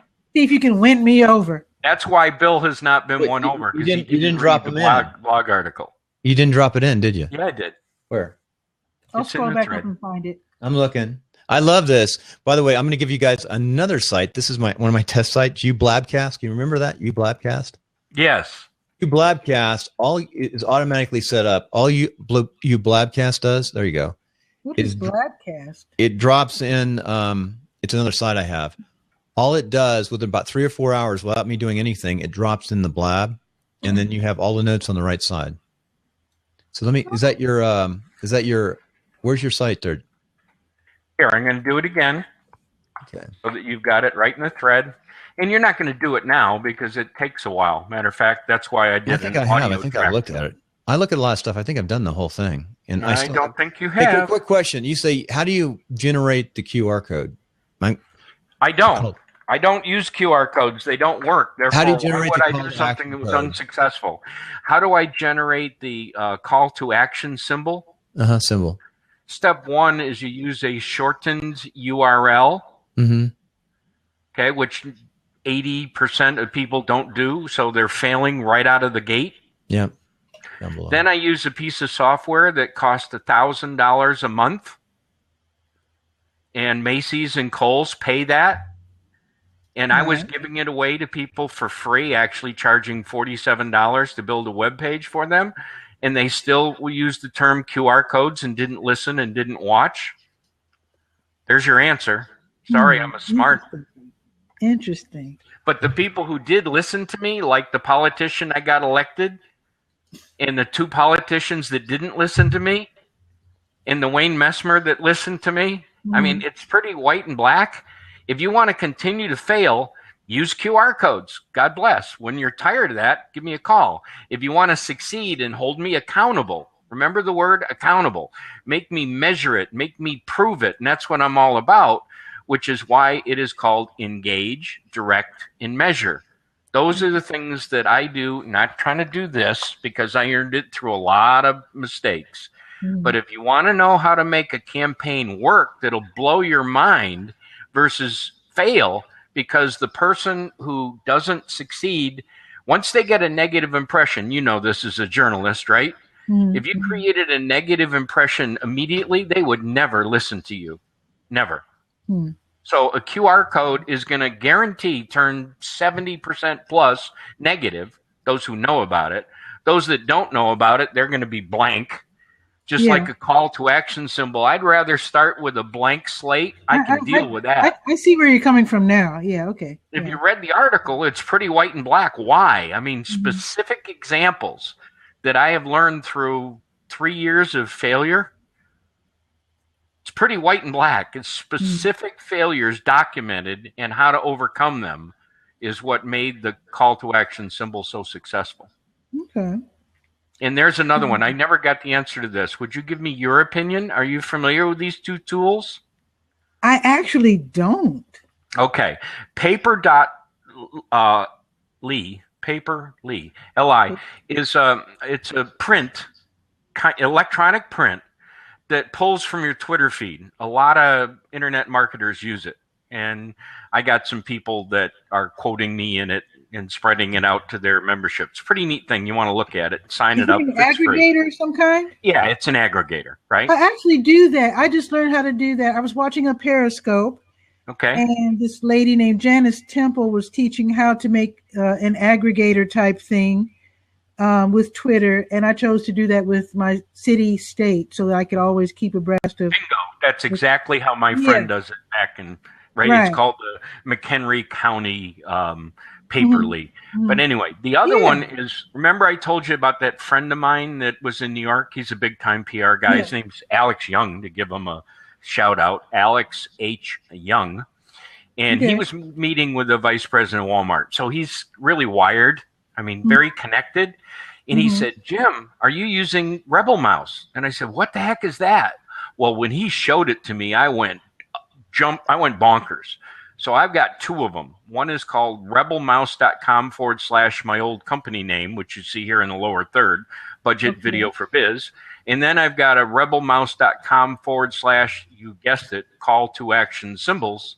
And they're terrific. It's an aggregator, but it aggregates graphics and video. It's powerful.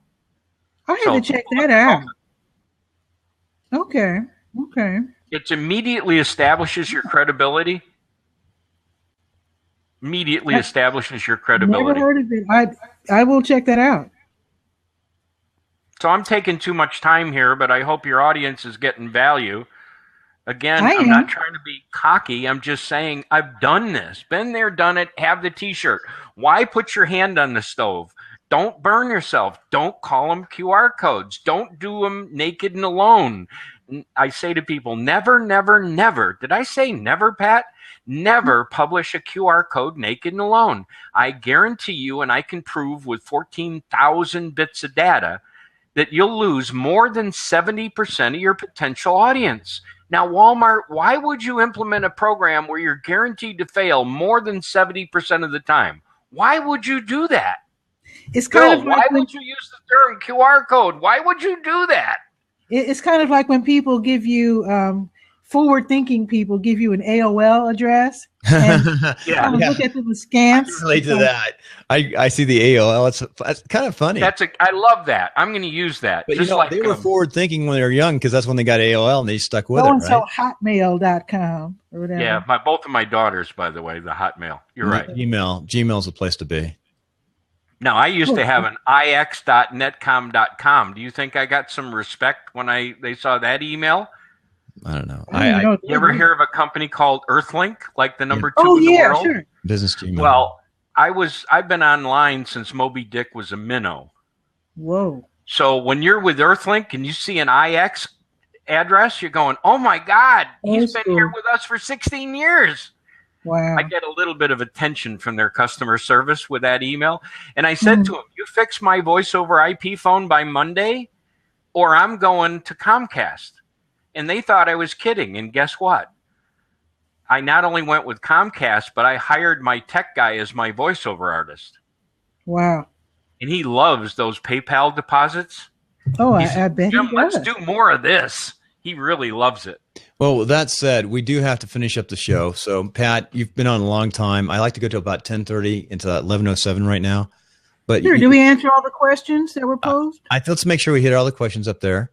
And we want to thank everyone for coming on. And again, I'd like to invite you over on Sunday night after your show. Check in with Meet the Voter. And let's see what you think. And I just favorited your tweet. It's going. And I am going to spread it throughout my network, Pat. So I will do the best that I can to promote you post-show. I do have one question for Pat on the camera. Let me pull it back up. You're going in the DXLR 500, 5000. Forgot. I had it up. Oh, I had. I've got it. It's the Nikon D5500. Right. Let me. And like I said, my biggest concern is because I've never dealt with a real video camera, compatibility with my computer and my. Now, a friend of mine said that it might be smarter for me, and I have to talk to somebody who knows this stuff, to put the video files, to buy one terabyte. Oh, on the chip. Let's talk about this a second. I don't know a lot about cameras, but I'm trying to learn. Yeah. So I've had my son and I, 15 years ago, we bought the Nikon with a 70 millimeter lens that was ripped out of my car. They actually broke the window and ripped it out. We love that camera. Then we got the 55, which we still have. Don't like it as much. But the DXLR, I guess, makes a video for about, 30 minutes. And my question is, though, doesn't the iPhone work almost as well now? You can't. No, but here's the thing, Bill. I'm trying to build a video component of what I do in terms of my media. I can't charge people good money and walk in there with an iPhone. I just can't. The iPhone is amazing, though. That's what I'm saying. It's. I know it's amazing, but nobody's going to take me serious They're not going to want to write me that check if I come in with something they've already got. I can relate to that, but tell me how you do on this. The only thing I see on here, I really like, it's got the 18 to 55 lens, which I guess is a short up and close. And then it's got that variable lens. I saw this one package with the lenses are the key is I saw this one with the variable lens from, I want to get the 18 to 140. 18 to 140. Yeah. I had the 70. I loved it. 18 to 140 because that 70 was just so nice. The 70, the 55 is too squishy. You have to pull it out. That's interesting what you said. It is more work because you got to you can't download directly. You got to pull it out. The SD card is 32. It comes with this one I'm looking at here, but SD cards are cheap now. You know, you can put a lot. 32 gigs is a lot of recording. And plus, again, I'm not going to be making actual, like cinematic.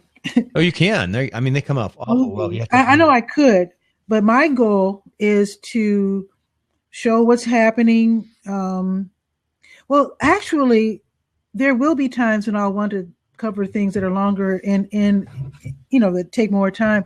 I actually covered a press conference on misdemeanor crimes. They were changing the rules, so to speak, here in Durham, and it was really interesting. It really taught me a lot. Again, working with what you've got. The big boys were there with their giant cameras and their crew and their lights. And I was there with my little toy camera. And I was sitting there like this. I had my elbows on the desk for stability. And I sat there for the entire 20 minutes of the press conference. And I got really good footage. What was really interesting was that night, the big boys, the TV stations, covered the same story that I did, but they only had a couple of seconds, a minute or so of video footage. Whereas because, I work for myself, I don't have to worry about time or space or anything like that. So I actually had the entire press conference up that evening. And the mayor wrote to me and he said that he had never seen anyone include the entire press conference. Thank you very much. And that was done with my little toy camera. Yeah. I had, you've been around journalism. Some journalists are not fair or consistent journalists, and we know who they are. Sometimes they're not journalists, but they can twist stuff so bad. But because someone recorded an entire discussion I had, I used to be a vice mayor of a city. I played that at a city council meeting. It was 15 minutes, and it made the journalists look bad. And it made me look. The guys twisted the word so bad. Then he called 3 Latino leaders in the community. He said, "What do you think of Conrad saying what I said?" I don't even want to go into detail. He'd used a little quirk and it left out what I said on both sides. So it's really good. That's one thing. That's ugly and unprofessional. Yeah, I've seen that before though. We just did not get along, the journalists and me. Hey, one last thing. And this, when you find out, when you get your camera going, call us and tell us how you're doing and what you found out in the DSLR. Or are you going to put like a Rode mic on the top of it? Or are you going to go lavaliers? Or are you going to try to get little remote? Actually, I didn't know I was going to be asked these questions. I have this information on my kitchen table, but I've been watching videos and there are alternatives that work quite well, alternatives to the Rode. If I don't have it in my budget to get a Rode, I know that I can get something that starts with a T, like Akron or something like that. It's going to be a top mount mic at points, like I do plan to get a bracket thing, a directional mic. Right, I want to have a little boom mic, and I want to have. Mic, right. I actually have an old Tascam digital recorder, and a friend said that if I get a lav mic and record my sound with that, as long as I have the person to clap right before he starts speaking, I can sync that video recorded on my digital recorder with my video. I'm experimenting on that right now because my wife has a real estate company. We're trying to do more of her subdivisions in real estate. And if you just take like an old, you can buy them like for $50, an old iPhone 5 or 4 or some of the older ones. And you stick in like the Rode or whatever the lapel is and just put it on, have them record themselves. Nice. And you just hit the clap. You don't even have to have have to have a mic on your camera. Then it sounds really good. I've played around with that Rode. It really does sound good. I'm just looking. I'm going to probably do what you're doing, but not yet. I can only do one of the things you got to make sure you do is you do one thing at a time. You can't go too far. I've wasted a lot of money buying stuff that I wasn't ready to use. Yeah. And I love to have a camera again like this. We have a 55, but it's not a DSLR. But Now, go ahead. You gave an example of some kind of alternative news source, which I felt was really interesting when you said you can gather news and give a separate independent news report and how to get followers and advertisers. That can be done. Oh yeah. I could come and like visit and do this is what I'd love to do. I'd love to have enough people where other people would do this show and do things. I'd love to go out and like visit you, not now, but someday visit for 3 or 4 days. Really go into detail of what you've done and been successful and make a course. That'd be cool. Because you've done, I interview a lot of people and you're doing things that you're providing success.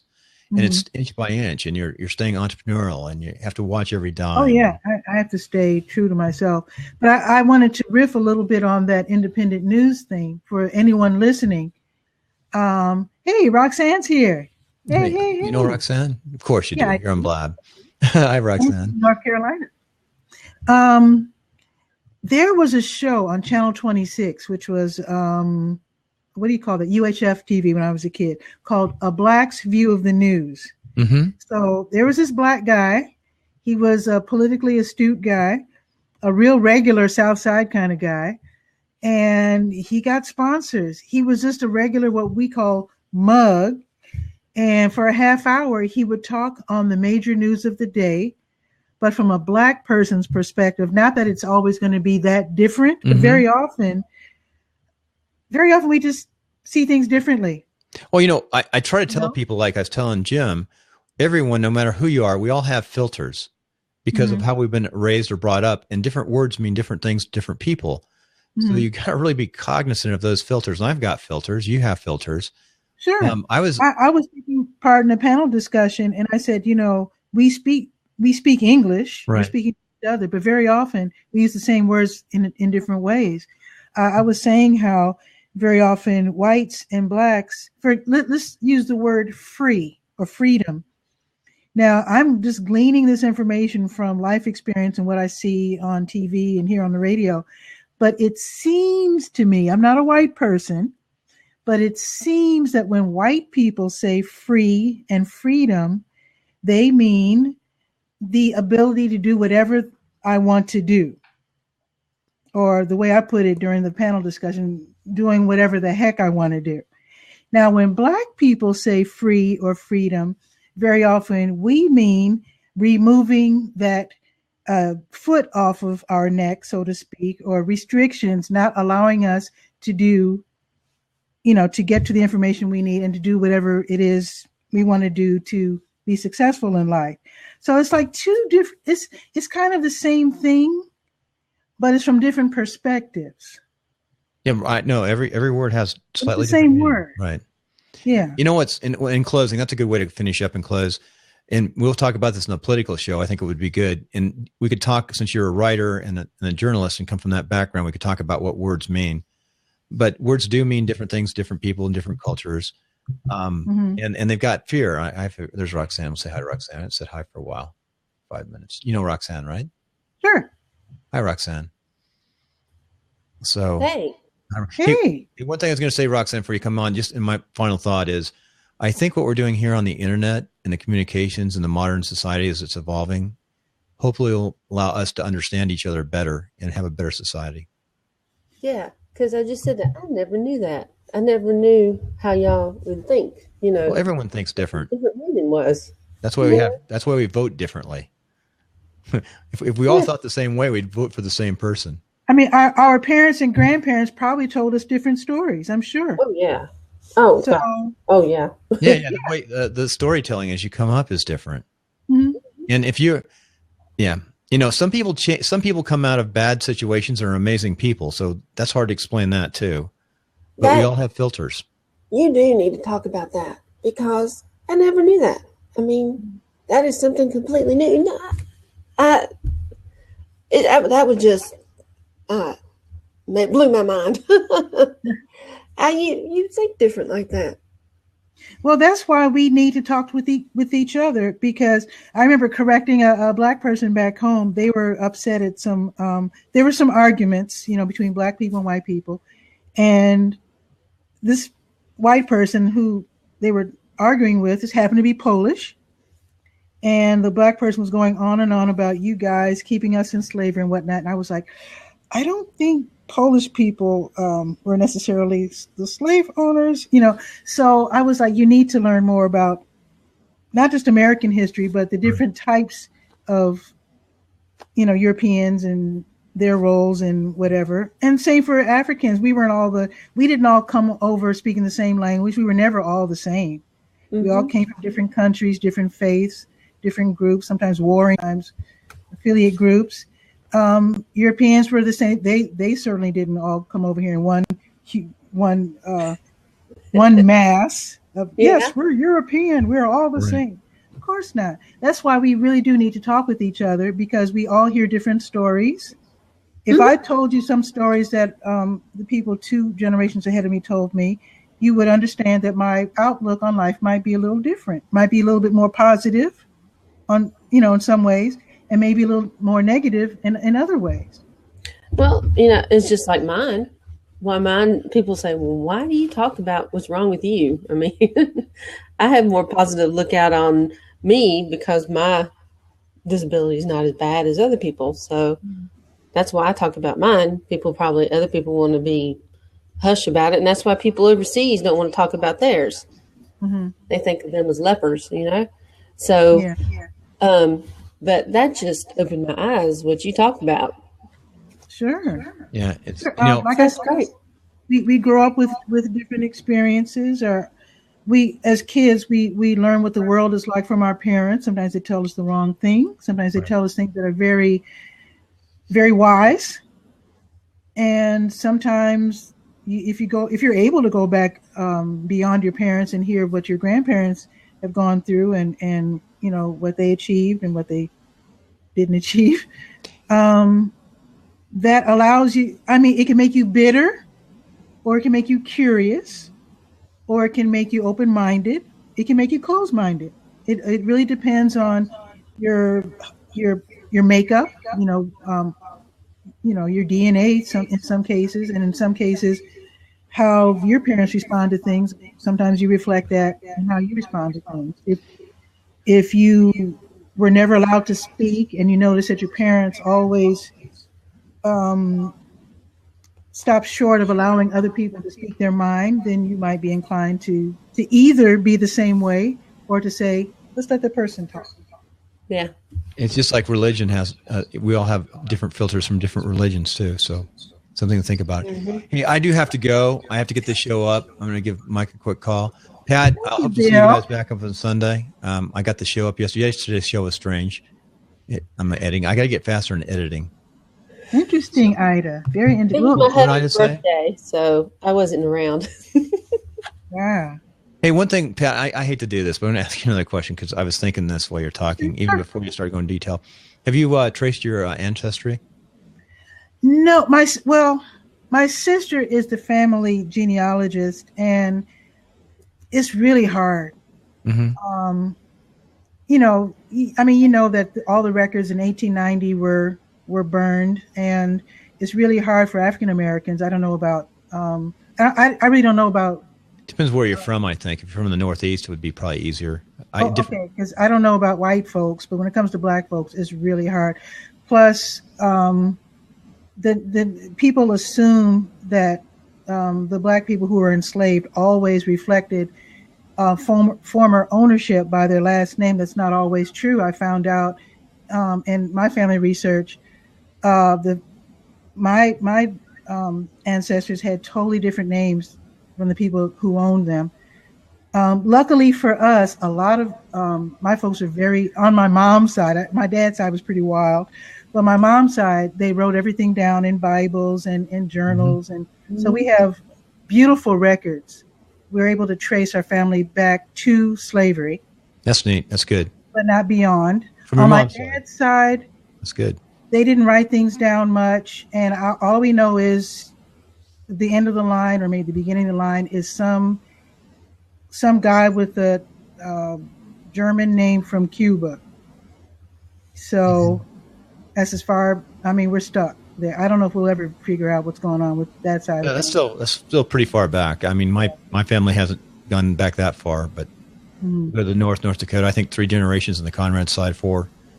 North and my mom's side's a little bit further. Yeah, they're north.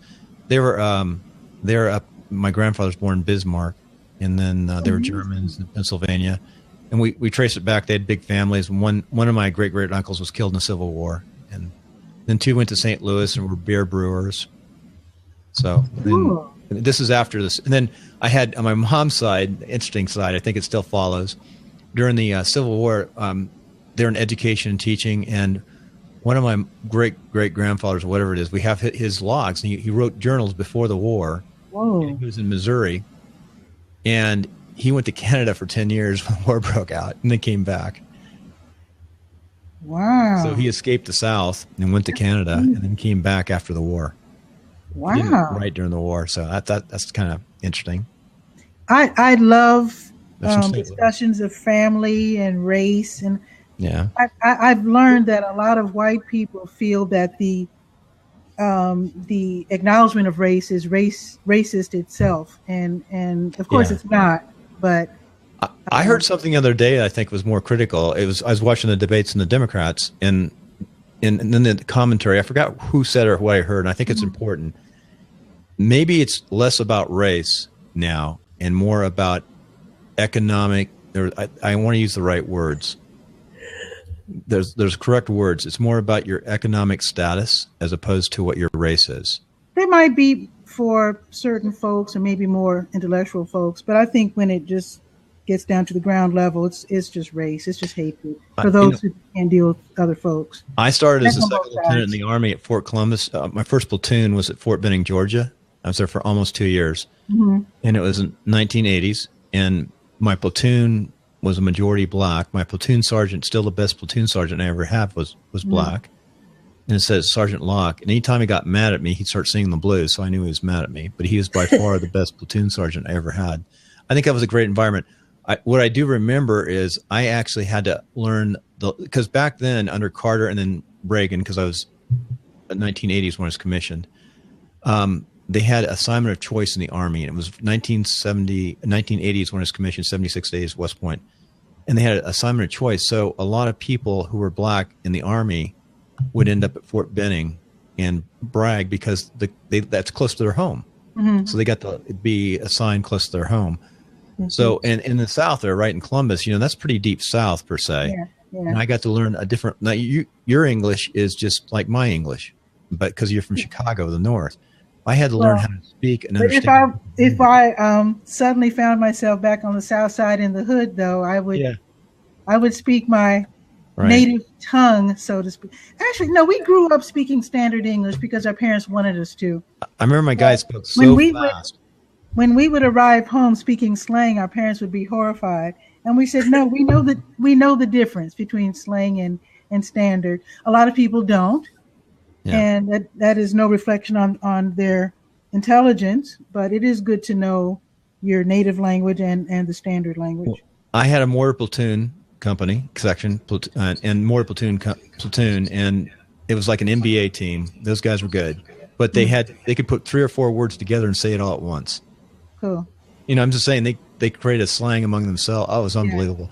But my point is, in the military, I think you can't survive in the military if you don't break down the race barriers, because we're on a team. We survive by keeping each other alive. And I've been in combat too. So I think we do break down those filters. You just don't last. It's a team environment, maybe in sports. So hopefully someday there'll be no race issues and we'll break away from that. But I hope so. I like race. I like ethnicity. I think it's fascinating because I love culture.